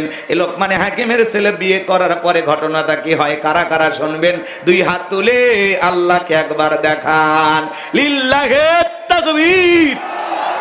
হাত নামান বাজান গো আমার। লোকমানে হাকিম তার কলিজার টুকরা সন্তানদেরকে একত্রিত করে ডেকে বলতেছেন, ইয়া বুনাইয়া লা তুশরিক বিল্লাহ। হে আমার বর্ষ, হে আমার কলিজার টুকরা সন্তান, হে আমার হৃদয়ের স্পন্দন, সন্তানকে কিভাবে ডাকবেন আল্লাহর কোরআন শিখাচ্ছে। সুবহানাল্লাহ বল।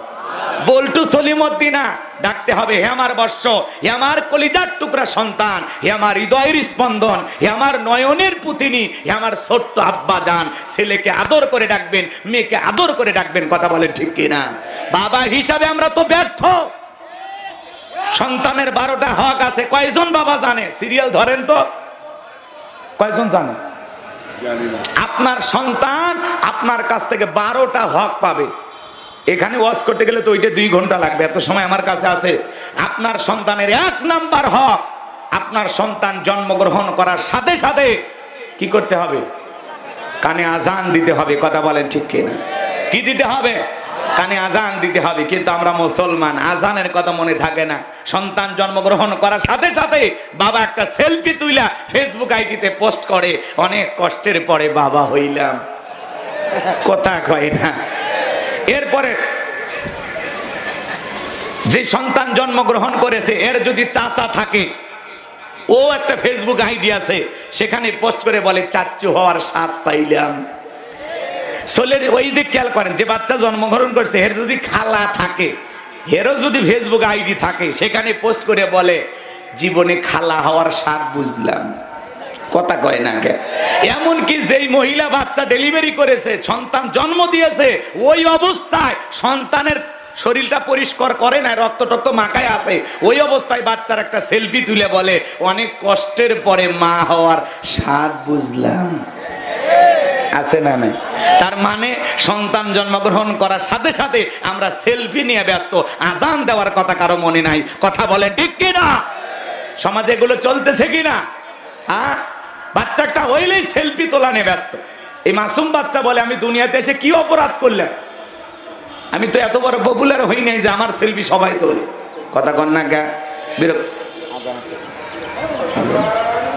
আজানের জবাব দেন আল্লাহ।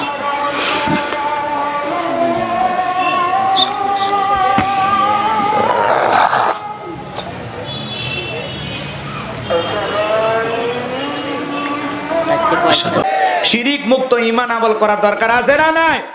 আমাদের সমাজে শিরিক আছে না নাই? লম্বা ইতিহাস, লম্বা ঘটনা, লম্বা হবে, আমি লম্বা করব না। বাজান গো আমার, মাজারে সিজদা দেওয়া শিরিক, পীরের পায়ে সিজদা দেওয়া শিরিক, নেতার পায়ে সিজদা দেওয়া শিরিক, আল্লাহ ছাড়া দুনিয়ার কারো কাছে মাথা নত করা হলো শিরিক। কথা বোঝেন নাই মনে হয়? মাজারগুলোতে যা সিজদা দিয়া আছে না, মাজারে সিজদা দেওয়া কি শিরিক? সিজদা মাজারে না, সিজদা হবে মসজিদে। কথা বলে ঠিক কিনা? সিজদা নেতার পায় না, পীরের পায় না, বাবার পায় না, সিজদা হবে আল্লাহর কুদরতি কদমে। কথা বলে ঠিক কিনা? আমার ভাইয়েরা, লম্বা হবে, আমি লম্বা করব না, সংক্ষিপ্ত কথা বলে দিয়ে যায়। আমাদের সমাজে প্রচলিত অনেক শিরিক আছে। বড় শিরিকগুলোকে শিরিক আকবার বলা হয়, ছোট শিরিকগুলোকে শিরিক আসগর বলা হয়। শিরিক হলো মোট 42 প্রকার, এগুলোকে ভেঙে ভেঙে আবার 72 প্রকার করা যায়। প্রচলিত অনেক শিরিক আছে, শিরিক মুক্ত ঈমান আমল গ্রহণ করতে হবে। শিরিক মিশ্রিত কোনো আমল ইবাদত আল্লাহর দরবারে কবুল হবে না, কথা বলে ঠিক কি না? এজন্য সংক্ষিপ্ত কথা বলে দিয়ে যাই বাজান গো আমার, অনেকে দেখবেন ট্রাকের পিছনে সেরা স্যান্ডেল ঝুলানো, কেন কয় দুর্ঘটনা থেকে বাঁচার জন্য। অনেকে যা টিয়া পাখির কাছে ভাগ্য গণনা করে, আছে না নাই? কবিরাজের কাছে যা ভাগ্য গণনা করে। শেষ দর্শন Liton Dewan Chishti Ajmeri James house Bashundhara city complex. আপনি কি মামলায় হেরে যাচ্ছেন, বিদেশে যেতে পারছেন না, বিয়ে করতে ভয় পাচ্ছেন, কথা কয় না, ব্যবসায় ভালো লাভবান হতে পারতেছেন না, একটা আংটি ব্যবহার করলে সব সমস্যার সমাধান মিটে যাবে। আরে ভাই, একটা আংটি ব্যবহার করে যদি এত সমস্যার সমাধান হয়ে যায়, ওর তো আংটি বিক্রি করা লাগতো না। এই হাতে 5টা, এই হাতে 5টা, 10টা আঙ্গুলে 10টা আংটি ব্যবহার করে পৃথিবীর 1 নাম্বার ধনী হয়ে যেত, কথা কন ঠিক কিনা? এগুলো বিশ্বাস করা যাবে? কথা কন নাকি আপনারা? কবিরাজের কাছে ভাগ্য গণনা করে, কবিরাজ আপনার স্বামী বালিশের নিচে তাবিজ রাখছে, পুকুর ঘাটে নারিকেল গাছের নিচে তাবিজ রাখছে, আপনাকে বাদ দিয়ে আর একটা মেয়ের সাথে সম্পর্ক আছে। ওই মহিলাই কবিরাজের এই কথা শোনার পর মাথা গরম হয়ে গেছে, এসে কাপড় মাথায় বাঁধিয়ে স্বামীর সাথে সেই ঝগড়া, এমন ঝগড়া লাগছে মনে হয় লুঙ্গি খুলে ফেলে দিবে। স্বামী তখন বলতেছে, বউ রে, তোর পায়ে হাত দিয়ে অনুরোধ করি, জীবনে আর কোনোদিন তোরে কষ্ট দেব না, একবার শুধু কবিরাজের ঠিকানাটা দে। এইবার বউ যখন কবিরাজের ঠিকানা দিয়েছে, কবিরাজের বাড়িতে যা বলে আমার হাতটা দেখো। কবিরাজ যখন হাত দেখতেছে, 1-2 মিনিট পার হওয়ার পরে ওই হাত দিয়ে মারছে কবিরাজকে ঠাস করে একটা থাপ্পড়। সর খাইয়া কবিরাজ দেখে বলে, বাবা আমার গালে কেন থাপ্পড় মারলা? কইলে মানুষের ভাগ্য গণনা করে বালিশের নিচে তাবিজ আছে, পুকুর ঘাটে তাবিজ আছে, এগুলো বলতে পারিস, আর নিজের ভাগ্যে 2 মিনিট পরে থাপ্পড় আছে সেইটা বলতে পারিস না। ভণ্ডামির ব্যবসা বন্ধ কর, এরপরে যদি আর একদিন আসি এমন পেটা পেটবো, দুনিয়াতে বাঁচার সুযোগ থাকবে না। এজন্য ভণ্ডদের কাছে যাওয়া যাবে। এরপরে নানান ঘটনা আছে সমাজে বাজান, কয় জমজ কলা খালে জমজ বাচ্চা হয় ভালো, 2বারে কষ্ট 1বারে হলো, মাঝখানে সিজারের টাকাটা বেঁচে গেল। কত পুরুষ মানুষও জমজ কলা খায়, আজ পর্যন্ত কোনো পুরুষের বাচ্চা হলো না। হবে কেমনে? মেশিন পত্র তো আল্লাহ দেয়নি, কথা কন ঠিক কিনা? এ বাজান গো আমার, এরপরে শনিবার মঙ্গলবার কয় সফর করা হয় না, এগুলো দিনে বিবাহ করা হয় না, যাত্রা শুভ হয় না, আছে না নাই? মাগরিবের পরে শ্রমিক কাজ করেছে, সন্ধ্যাবেলায় টাকা দিতে চায় না, কেন? কয় ধনী যদি টাকা দেয় ফকির হয়ে যাবে, আছে না নাই? এরপরে হাত চুলকাইলে নাকি টাকা আসে, 3 দিন বান্ধা রাখেন, হাত দুটো খোলা রাখেন, 3 দিন হাত চুলকায় চামড়া উঠে যাবে, তারপরে একটা টাকা পাবে না। এগুলো ধারণা করা হলো শিরিক। তারপরে মাথা চুল আশ্রাইতে গিয়ে চিরুনিটা যদি পড়ে যায়, পরে বাড়িতে মেহমান আসবে, পাগলি রে যা তাহলে এখন রান্না শুরু কর, মেহমান না আসলে আমরা খেয়ে যাবো, আছে না নাই? এগুলো নানান ধরনের ধারণা আছে। নতুন ছেলের বউ চা বানাইতে গিয়ে কাপটা পরে ভেঙে গেছে, কয় অলক্ষণে বউ আসছে, কুলক্ষণে বউ আসছে। এই অলক্ষণ কুলক্ষণ বলে ইসলামের ভিতরে কোনো কিছু নাই, কথা বলেন ঠিক কি না? নানান কথা আছে বাজান, কয়টা কথা বলবো। ছোট্ট বাচ্চার কপালে কালো টিপ দেয়, পায়ে কালো টিপ দেয়, কেন? কয় বদ নজর থেকে বাঁচার জন্য। তকদিরের ভালো মন্দ সবকিছু কার হাতে? ওয়াল কদরিহি শাররিহি মিনাল্লাহি তাআলা ওয়াল বা'সি বা'দাল মাউত। তকদিরের ভালো মন্দ আল্লাহর কাছে, কথা বলেন ঠিক কি না? সম্মানিত ভাইরা আমার, এরপরে অনেক ঘটনা আছে। মুসলমান হিসাবে আপনাদের উদ্দেশ্যে একটা কথা বলে দিয়ে যায়, আমাদের সমাজে একটা হাইব্রিড স্লোগান আছে, ধর্ম যার যার, উৎসব সবার। এই স্লোগান কোন ইমানদার মুসলমানের মুখে মানায় না। মুসলমান স্লোগান দেবে ধর্ম যার, উৎসব তার। বৌদ্ধদের উৎসব বৌদ্ধদের কাছে, খ্রিস্টানদের বড়দিন খ্রিস্টানদের কাছে, অমুসলিমদের হিন্দু দাদাদের পূজা তাদের কাছে, আর মুসলমানদের 2টা ঈদের উৎসব মুসলমানের কাছে। ধর্ম যার, উৎসব তার। কথা কয় না ভাই? রাগ করেছেন আপনারা?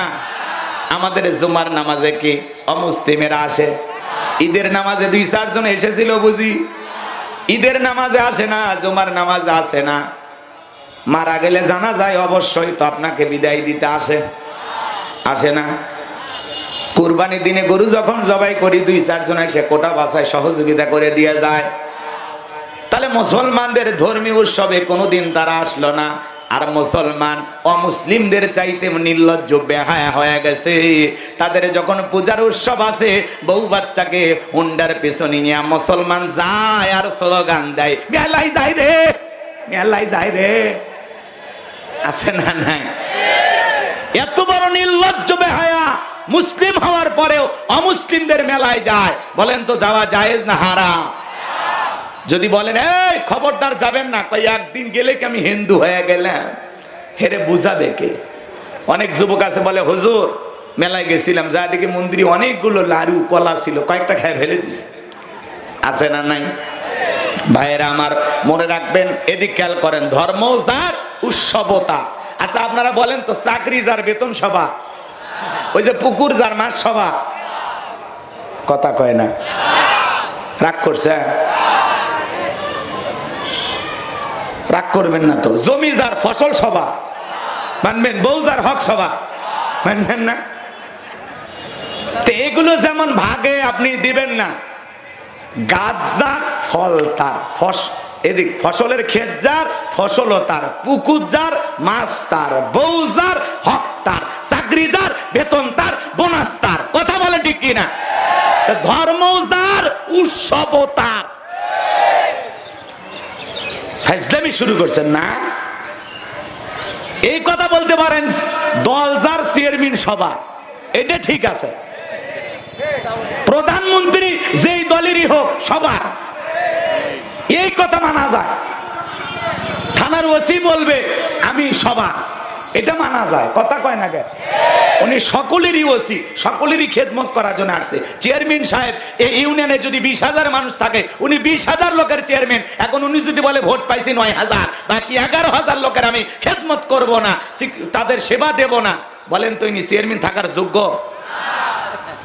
উনি যে কয়টাই ভোট পা, ওনাকে বলা লাগবে আমি সবার চেয়ারম্যান। কে ভোট দিয়েছে না দিয়েছে, আমি সবার সেবা করব। কথা বোঝেন, ভালো করে বোঝেন। অনেক কথা বলার ছিল, সময় নাই, এদিক সেদিক আর যাব না। কষ্ট হচ্ছে আপনাদের? তাহলে পরিষ্কার একটা আকল, বিবেক, জ্ঞান দিয়ে একটা জিহান সাফ করে অন্তর থেকে একটা কথা বিশ্বাস করে যাবেন আজকের মাহফিল থেকে, যে ধর্ম যার উৎসব তার।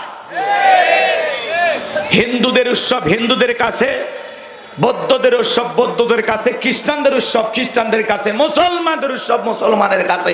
তবে আমাদের উৎসবে অমুসলিমেরা আসলে বাধা নাই, আমরা আরো খুশি হব। কারণ আমাদের এই ধর্মীয় সংস্কৃতি দেখে তারা যদি পরিবর্তন হয়, আল্লাহ যদি হেদায়েত দেয়, এই জন্য আমাদের কাছে তারা আসলে কোনো আপত্তি। কিন্তু অমুসলিমেরা তারা যখন পূজা করবে, আনুষ্ঠানিকতা করবে, এখানে মুসলমান নিরাপত্তা দেবে, কিন্তু বাধা দেয়া যাবে? কথা কয় না কা? বাধা দেওয়ার কোনো সুযোগ নাই। মনে রাখবেন, মুসলমানরা যে জনপদের সরকার থাকবে, রাষ্ট্রপ্রধান থাকবে, অমুসলিমেরা সে এলাকায় নিরাপদে থাকবে। মায়ের কোলে শিশু যেমন নিরাপদ, ডিমের ভিতরে কুসুম যতটা নিরাপদ, অমুসলিমদের তেমনি ভাবে নিরাপত্তা দিয়া মুসলমানের দেশে বসবাস করার সুন্দর একটা অধিকার প্রতিষ্ঠিত করতে হবে। কথা বলেন ঠিক কিনা? কথা কি ক্লিয়ার? আপনি নিরাপত্তা দেবেন, তাদের অধিকার নিশ্চিত করবেন। একটা অমুসলিম যদি ব্লাড লাগে মুসলমান দেবে। অমুসলিম টাকা পয়সা না, মেয়ের বিবাহ দিতে পারে না, মুসলমান টাকা দেবে। পরিবার চলে না, জায়গার ব্যবস্থা করে দেবে। অমুসলিমদের নানানভাবে সহযোগিতা করবেন। আল্লাহ বোঝার তৌফিক দান করুন। জোরে বলুন আমিন।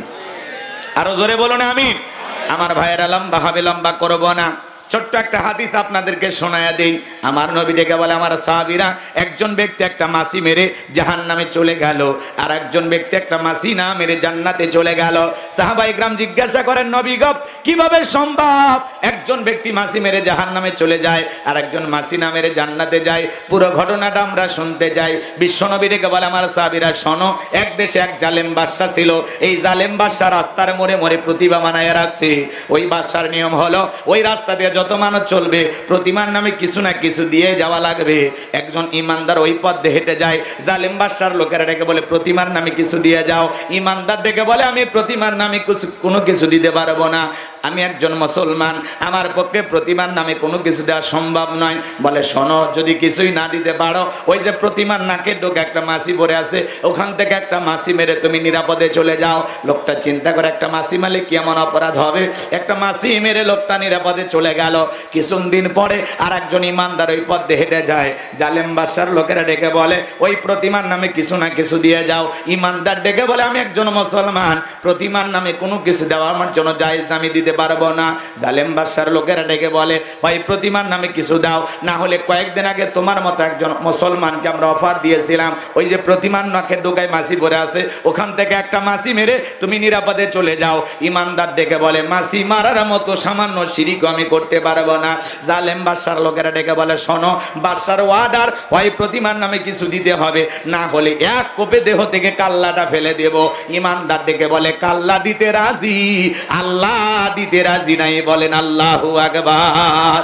এইবার জালেম বাদশার লোকেরা ডেকে বলে, বারবার জিজ্ঞাসা করে, হয় কিছু দাও, না হলে কাল্লা ফেলে দেব। ইমানদার একই উত্তর দেয়, বলে আমি রাজি নাই। এইবার জালেম বাদশার লোকেরা ডেকে বলে, শেষবারের মতো বলতেছি, হয় প্রতিমার নামে একটা মাছি মারবা, না হলে দেহ থেকে কাল্লাটা ফেলে দেব। ইমানদার ডেকে বলে, কোটিবার যদি জিজ্ঞাসা করো আমার উত্তর একটাই, কাল্লা দিতে রাজি, আল্লাহ দিতে রাজি নাই। এইবার জালেম বাদশার লোকেরা এক কোপে দেহ থেকে কাল্লাটা ফেলে দিল। গর্দানটা যখন নিচে পড়ে গেল, এবার জানবো আমার ওই গর্দান থেকে আওয়াজ আসতেছে, এই জালেম বাদশার লোকেরা শুনে রাখ, কাল্লা দিতে রাজি, আল্লাহ দিতে রাজি নাই। আমার নবী ডেকে বলে, আমার সাহাবীরা শোনো, যে ব্যক্তি মাছি মেরে নিরাপদে চলে গেল, ও মাছি মেরে নিরাপদে যায় নাই, নিজেকে জাহান্নামে নিয়ে গেল। আর যে ব্যক্তি মাছি মারার মতো সামান্য শিরিক করলো না, সে রক্তের সাগরে ভাসতে ভাসতে আল্লাহর জান্নাতে পৌঁছে গেল। এই জন্য মাছি মারার মতো সামান্য শিরিকও মুসলমান করতে পারে না। শিরিকের সর্বশেষ একটা উদাহরণ আপনাদেরকে দেই। যশোর থেকে একটা ভিআইপি গেস্ট আসবে আপনার বাড়িতে। সকালবেলা থেকে অনেক রান্নার আইটেম দিয়ে সাজাইছেন, গরুর গোস্ত, খাসির গোস্ত, মুরগির গোস্ত, দেশি মুরগি, পাকিস্তানি ব্রয়লার, কোনো কিছু বাদ দেন নাই। মাছের আইটেমের অভাব নাই, রুই, কাতলা, ইলিশ সব কিছু দিয়ে সাজাইছেন। চিন্তা করেন, প্লেটে সব কিছু দিলাম, ছোট্ট বাচ্চাটাকে একটু মহাব্বত করি, ওর সামান্য একটু পায়খানা প্লেটের এক কোনায় দিয়েছে। এবার গেস্টের সামনে, মেহমানের সামনে খাবারের পরিচিতি, ভাই এটা গরু, এটা খাসি, এটা মুরগি, এটা এইটা কি? তখন বলতেছে, ভাই সবই দিলাম, ছোট ছেলেটাকে খুব ভালোবাসি, ওর সামান্য একটু পায়খানা দিয়েছি, খেয়ে নেন। বলেন তো, দুনিয়ার কোনো গেস্ট, কোনো মেহমান এই খাবার কি খাবে? টাকা দিলেও খাবে, পিটাইলেও খাবে? খাবে না। কেন? সামান্য পায়খানা থাকার কারণে। প্লেটে যত দামি খাবার থাক, দুনিয়ার কোনো গেস্ট, কোনো মেহমান যেমন খাবে না। অনেকে ভাবতেছেন হুজুর হাসির ছলে এই কথা বললেন, না, এই কথার ভিতরে কি শিক্ষা ভালো করে বোঝেন। আপনার আমল নামার একটা প্লেট আছে, ওই প্লেটে নামাজ, রোজা, হজ, যাকাত, দান, খয়রাত সব আছে, কিন্তু ওই প্লেটের কোনায় যদি সামান্য শিরিক মিশ্রিত থাকে, ওই শিরিক মিশ্রিত কোনো আমল, ইবাদত আল্লাহর দরবারে কবুল হবে না। কথা বলেন ঠিক কিনা? আমলের ভিতরে শিরিক যদি মিশ্রিত হয়ে যায়, আপনার সমস্ত আমল বরবাদ হয়ে যাবে। এজন্য শিরিক মুক্ত ঈমান আমল করতে কারা কারা রাজি? দুই হাত তুলে আল্লাহকে দেখা। লিল্লাহি তাকবীর। আল্লাহ কবুল করেন, জোরে বলেন আমিন। লা তুশরিক বিল্লাহ, আল্লাহর সাথে কখনো কাউকে শরীক করা যাবে না। ইন্না শিরিকা লা যুলমুন আযীম, শিরিক হলো সবচাইতে বড় জুলুম, সবচাইতে বড় অপরাধ। কথা বলেন ঠিক কিনা? আমার ভাইয়েরা, লোকমানে হাকিম যখন তার কলিজার টুকরা সন্তানদেরকে শিরিকের ব্যাপারে সুন্দর করে বয়ান করে বোঝাইতেছেন, আলোচনা করে শোনাইতেছেন, আমার আল্লাহ এত খুশি হয়ে গেল, ডেকে বলে, লোকমান, তুমি তোমার সন্তানদেরকে আমার সাথে পরিচয় করায়া দিলা, আমি আল্লাহ খুশি হয়ে গেলাম। এইবার আমার দায়িত্ব হলো তোমার সন্তানদের সাথে তোমার পরিচয় করে দেওয়া। বলেন আল্লাহু আকবার। এরপরে আল্লাহ তাআলা সুন্দর করে জানিয়ে দিলেন, ওয়া ওয়াসাইনাল ইনসানা বিওয়ালিদাইহি হামালাতুহু উম্মুহু ওয়াহানান আলা ওয়াহানি ওয়া ফিসালুহু ফি আমাইনি আনিশকুরলি ওয়া লিওয়ালিদাইক ইলাইয়াল মাসির। আমার আল্লাহ তাআলা ডেকে বলেন, আমি আল্লাহ তাআলা মানুষকে নির্দেশ দিলাম যেন তারা পিতামাতার সাথে সদাচরণ করে, উত্তম ব্যবহার করে।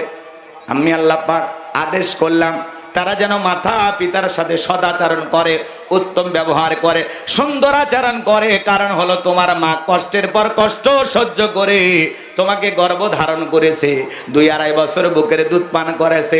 সুতরাং আমার প্রতি, মাতা পিতার প্রতি তোমরা কৃতজ্ঞ হও। আর তোমরা সবাই তুমি আল্লাহর দিকে প্রত্যাবর্তন করবা। তাহলে আল্লাহ তাআলার সাথে পরিচয় করে দিলেন লোকমানে হাকিম তার সন্তানদেরকে, আর আমার আল্লাহ পরিচয় করা দিচ্ছেন তার সন্তানদের সাথে তার পিতা মাতার। বলেন আল্লাহু আকবার। লম্বা ঘটনা এই জায়গায় বলা যায়, কিন্তু আসলে সময় নাই। একজন মা সন্তানের জন্য কতটা কষ্ট স্বীকার করে আপনারা বোঝেন না। আপনি আমি যখন মায়ের গর্ভে আসি 3-4 মাস মা খাইতে পারে না, মার বমি বমি হয়, মার রুচিটা নষ্ট হয়ে যায়। 6-7 মাস যখন হয়ে যায়, সন্তানটা যখন আস্তে আস্তে মায়ের পেটে বড় হয়, আপনি আমি মায়ের গর্ভে ছিলাম, এই জায়গাটা মাত্র 10 ইঞ্চি। কয় ইঞ্চি? 10 ইঞ্চি। সন্তানের পা দুটো যখন আস্তে আস্তে বড় হতে লাগে, আল্লাহ তাআলা তখন ওই সন্তানের 2টা পা মায়ের কলিজার সাথে লাগায়া দেয়। যে সন্তান সবচাইতে মায়ের পেটের ভিতরে কম নাড়াচাড়া করে, ওই সন্তানটা মায়ের গর্ভে থাকা অবস্থায় 4500 বার মায়ের কলিজায় লাথি মারে। 8-9 মাস যখন হয়ে যায়, মা ঘুমাইতে পারে না, পেটটা অনেক বড় হয়ে যায়, ডান কাত হইতে পারে না, বাম কাত হইতে পারে না। কতদিন মা না ঘুমায়া দেয়ালের সাথে পিঠটা লাগায় কাটায় দেয়।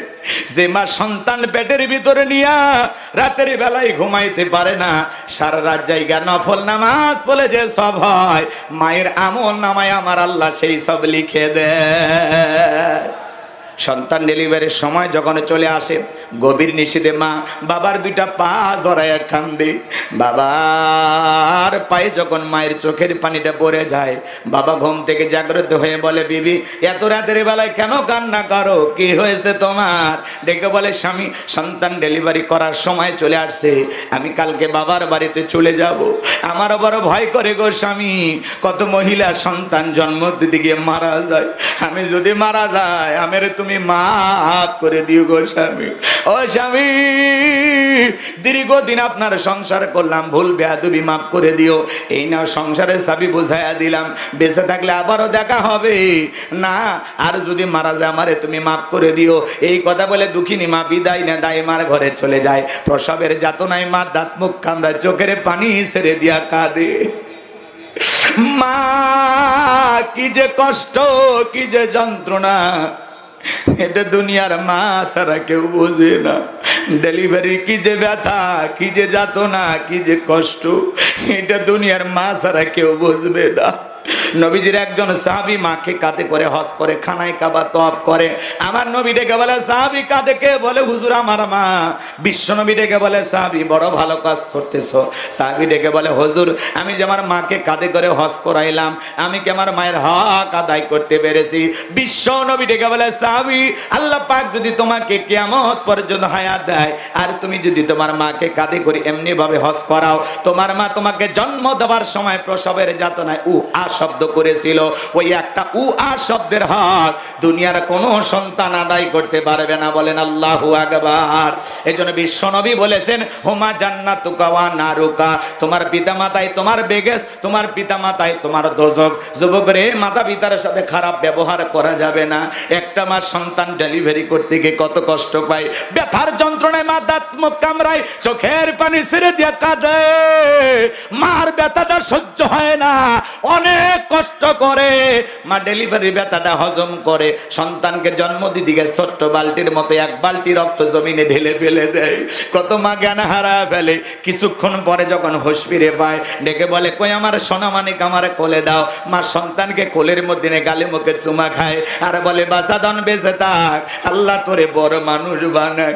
এই কথা বলে মা সন্তানের মুখের দিকে তাকায়া সব যন্ত্রণার কথা ভুলে যায়।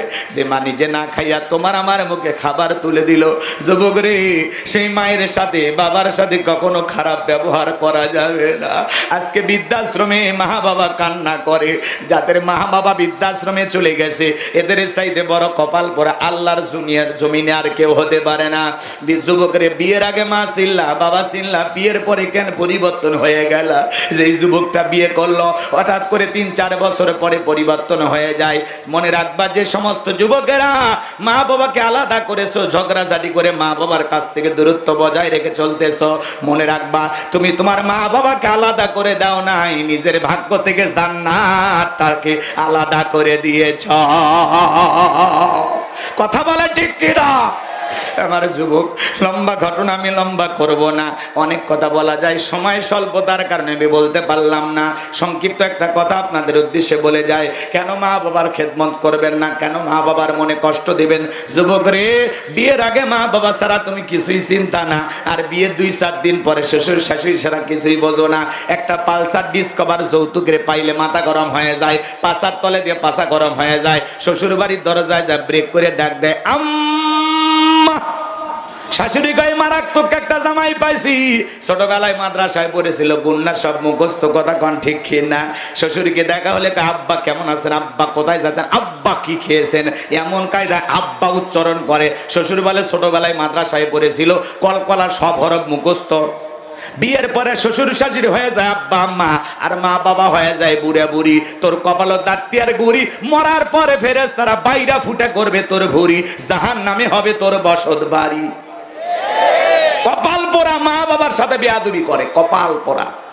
একটা শিক্ষিত লোকের গল্প পড়েছিলাম, বাড়িতে অনেক ভিআইপি খাবারের ব্যবস্থা হয়েছে, বন্ধু বান্ধব আত্মীয় স্বজন সবাই খাইছে, আর একটা ভাঙ্গা প্লেটে এটো খাবার দিয়া ছেলেকে বলতেছে এটা তোর দাদুকে দিয়ে আয়। ছোট্ট ছেলে, এখনকার বাচ্চারা তো কম্পিউটার, মনে হয় জন্ম হওয়ার সাথে সাথে সব নাসা বিজ্ঞানী হয়ে জন্মগ্রহণ করতেছে, কথা কয় না কে? একটা বাচ্চার সেই বুদ্ধি, সেই বাপরে বাপ। তখন জিজ্ঞাসা করে আব্বা এই ভাঙ্গা প্লেটে দাদু খাবে, আমরা তো ভালো ভালো খাইলাম, দাদুর জন্য এটো খাবার, ব্যাপারটা কি? তখন বলতেছে তোর দাদুর বয়স হয়ে গেছে, বৃদ্ধ মানুষের জন্য এই খাবারই যথেষ্ট। তখন বলতেছে আব্বা আমি এই প্লেটটা যত্ন করে রেখে দেব, দাদার মতো তোমার যখন বয়স হবে এই প্লেটে করে আমিও তোমাকে খাইতে দেব। শিক্ষিত লোক বিবেকের দরজায় ধাক্কা লাগছে, প্লেটের খাবার ফেলে দিয়ে সন্তানকে বুকের সঙ্গে জড়ায় নিয়ে বলে বাবা কলেজ ইউনিভার্সিটিতে যা শিখতে পারি নাই তোর কাছে তাই শিখলাম, আয় চল তোর দাদার কাছে যাই। এই কথা বলে তার বাবাকে নিয়ে সেই 3-4 তলা বিল্ডিং এ বসবাস করতো, সেখানে নিয়ে গেল, আরামে বাবাকে গোসল করায় দিয়া নতুন জামা পরায় দেয়, বাবার শরীরে তেল মালিশ করে দেয়, বাবার সেবা যত্ন করে। স্ত্রী তখন ডেকে বলে কি ব্যাপার, এই বুইরা মানুষটাকে আবার ওপর তুললেন, ব্যাপারটা কি? তখন ডেকে বলে চুপ কর, আজ থেকে বাবা আমাদের পাশে রুমা ঘুমাবে, আমরা যা খাবো বাবা তাই খাবে, যদি করিস বাড়াবাড়ি 1 2 3 পাঠায়া দিব বাপের বাড়ি। পুরুষ হন, পুরুষ হন। আপনার বউ আপনার পিতা মাতাকে সহ্য করে না, কোন দেশের মহিলা? ওরে বলেন আমার মা বাবা যদি তোর ব্যবহারে বেজার হয়, গাট্টি গুটি গোছায় রাখ, যখন তখন তোরে কথা কর। কারণ আমার মা বাবা তোর ব্যবহারের জন্য অখুশি না থাকে, তাদের সাথে ভালো ব্যবহার করবি। আর আমার পিতা মাতা যতদিন বেঁচে থাকবে এক পাতিলে রান্না হবে, পাতিল আলাদা হবে না। বাসর ঘরে 50 বছরে প্ল্যান কর, আর ভিডিও নিয়ে সেলফি তোলানে ব্যস্ত বেশরম যুবক। বউরে বল যে খবরদার তোমার আচরণে যেন আমার মা বাবা কষ্ট না পায়, আমার মা বাবাকে কখনো অবহেলা করবা না। কথা কর নাই, মা বাবাদের বিরুদ্ধে কোনো অভিযোগ আমার কানে যেন না আসে। কথা বলেন। ওই বউ পায়ে মাথা গরম হয়ে গেছে, চাপে ধরতেছে, সেলফি তুলতেছে, ঢলাঢলি করতেছে, লোকজনের সামনে মালা বদল করতেছে। কেরে বেহায়া, দরজা লাগাতে পারিস না? কথা কয় না কে? মানুষের সামনে ক্যামেরা নিয়ে এসে ভিডিও করতেছে, মালা দিচ্ছে, মিষ্টি খাওয়াচ্ছে, বলে একটু চেপে ধরে, সবার সামনে একটা কিস। শত শত মানুষের সামনে বউকে জড়ায় ধরতেছে। এর সাথে বেশরম বেহায়া কেউ আছে? সিনেমার শুটিংয়েও যতটা অশ্লীলতা না হয়, এখনকার প্রত্যেকটা বাড়িতে মনে হয় মিনি মিনি সিনেমা হলের শুটিং চলতেছে। অমুসলিমেরা এখন যতটা বিয়েতে আনন্দ উৎসব না করে, মুসলমান তার সাথে বেশি করে। 15 দিন 20 দিন বক্স নিয়ে খালি ডিক ডিক আওয়াজ দিয়ে মা টিক্কা ফেলে দিচ্ছে। কিছু হোক না হোক এখন বিয়ের বাড়িতে বক্স আছে। কথা কয় না ভাই? ওহো, অনেক সময় চলে গেছে, আসলে বাড়ানো যাচ্ছে না। আমার তো এই আলোচনা শেষ করতে হলে একেবারে কম করে হলে আরো 1 ঘন্টা দরকার। বলেন তো আসরের নামাজ মালিক ডেকে বলবে এ গোলাম রব্বানি এদিকে, তোর কারণে যশোরের মানুষ অমুক দিন আসরের নামাজ পড়তে পারে না, তোর মতো বক্তা দিয়া কাজ হবে না, তোরে আয় এদিকে আয়, তোরে আজকে তক্তা বানায় জাহান্নামে ফেলে দেবো। অতএব আপনাদের কারণে এরকম হাজারো মাহফিল একটা আসরের নামাজের সমান হবে? এই জন্য নামাজকে গুরুত্ব দিতে হবে। আসলে আমি কর্তৃপক্ষের ভাইদেরকে দাওয়াত নেওয়ার সময় বারবার, রবিউল ভাই সবাইকে আমি বলি, ভাই আমাকে কম করে হলে 2টা ঘন্টা সময় দেবেন একটু।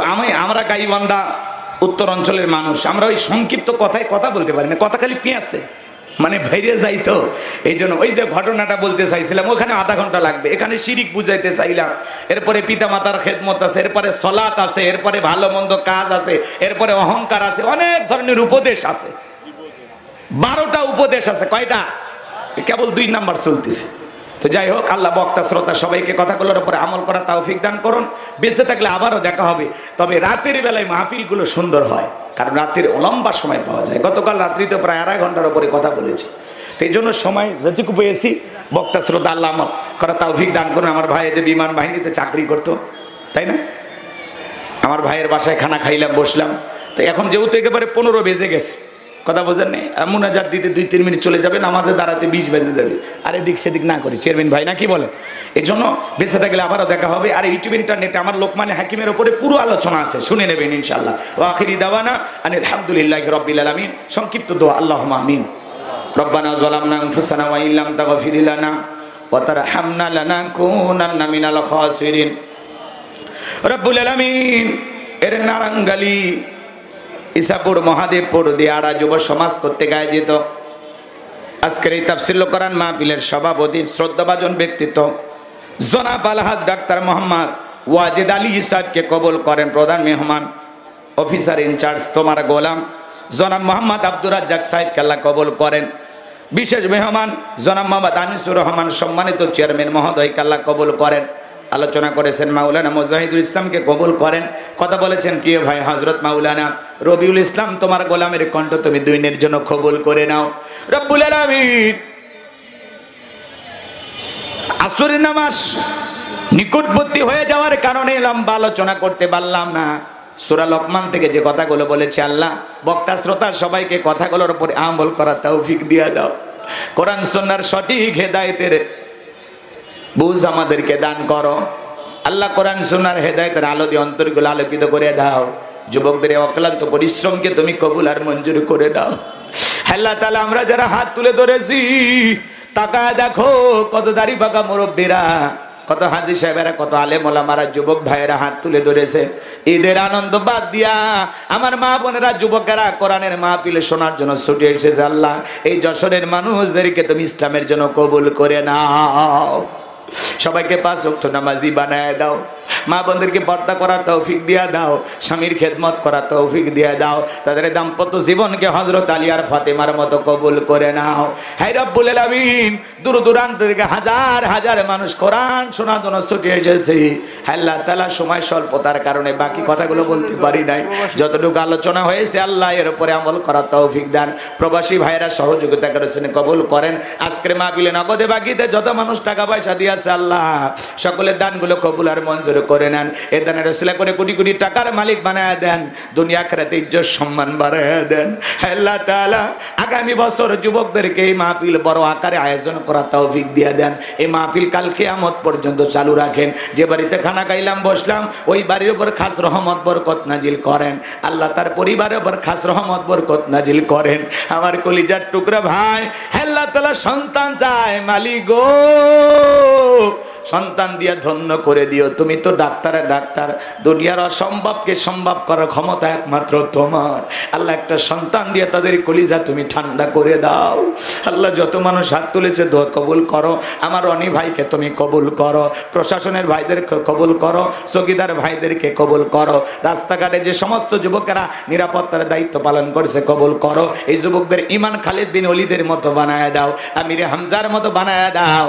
আল্লাহ সবাইকে কর্ণের পক্ষে থেকে একত্রিত হয়ে কাজ করার তৌফিক দাও। চেয়ারম্যান মহোদয়কে আল্লাহ সুন্দরভাবে ইউনিয়নটা পরিচালনা করার তৌফিক দিয়া দাও, হায়াত বাড়ায় দাও।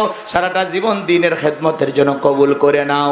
আমার সাদিক ভাই, হারুন ভাই, আব্দুর রহিম ভাইকে কবুল করো, সুস্থতার নিয়ামত দিয়ে ধন্য করো।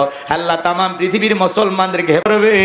ওই জালেমেরা মুসলমানের রক্ত নিয়ে খেলা করে মজা পাইতেছে। আল্লাহ ওই জালেমদেরকে নমরুদ ফিরাউনের মতো ধ্বংস করে দিয়ে তামাম পৃথিবীতে মুসলমানদের বিজয় দাও। বাংলাদেশের মসজিদ মাদ্রাসা কবুল করো, হক্কানি ওলামা ইকরামদের কবুল করো, মাজলুম অবস্থায় যত আলেম কারাবন্দি মুক্তির ফয়সালা করে দাও। কষ্ট করে যারা কোরআন শোনার জন্য ছুটে এসেছেন, জীবনে কোনোদিন যশোরের মুসলমানের সাথে আর যদি দেখা না হয়, এই মুখগুলো জান্নাতের সিঁড়িতে পরিচয় করায় দাও। পিতা মাতার খেদমতকারী সন্তান হিসেবে আমাদেরকে কবুল করে দাও। আল্লাহ আমাদের আত্মীয় স্বজন যারা কবরে চলে গেছে মাফ করে দাও। মা হারা বাবা হারা এতিম যারা হাত তুলেছে, মা বাবার কবর জান্নাতের বাগান বানায় দাও। রব্বির হামহুমা কামা রব্বায়ানি সগীরা, ওয়া রব্বির হামহুমা কামা রব্বায়ানি সগীরা। পিতামাতা যাদের বেঁচে আছে আল্লাহ, পিতামাতার সাথে ভালো আচরণ করে যে মা বাবার চেহারার দিকে তাকাইলে কবুল হজের সওয়াব পাওয়া যায়, ওই মা বাবার সাথে ভালো আচরণ করা তৌফিক দিয়ে দাও। আল্লাহ সবাইকে পিতামাতার খেদমতকারী সন্তান হিসেবে কবুল করে, যশোরের মানুষদেরকে ইসলামের জন্য কবুল করো, জান্নাতি মানুষ হিসেবে কবুল করো। আল্লাহ নেক আমল করা তৌফিক দিয়ে দাও। সুবহান রাব্বিকা রাব্বিল ইজ্জাতি আম্মা ইয়াসিফুন ওয়া সালামুন আলাল মুরসালিন আলহামদুলিল্লাহি রাব্বিল আলামিন। মৃত্যু যখন আসবে, দয়ার নবীর চাঁদ মুখখানা দেখতে দেখতে জবানে জারি করে দিও লা ইলাহা ইল্লাল্লাহু মুহাম্মাদুর রাসূলুল্লাহ।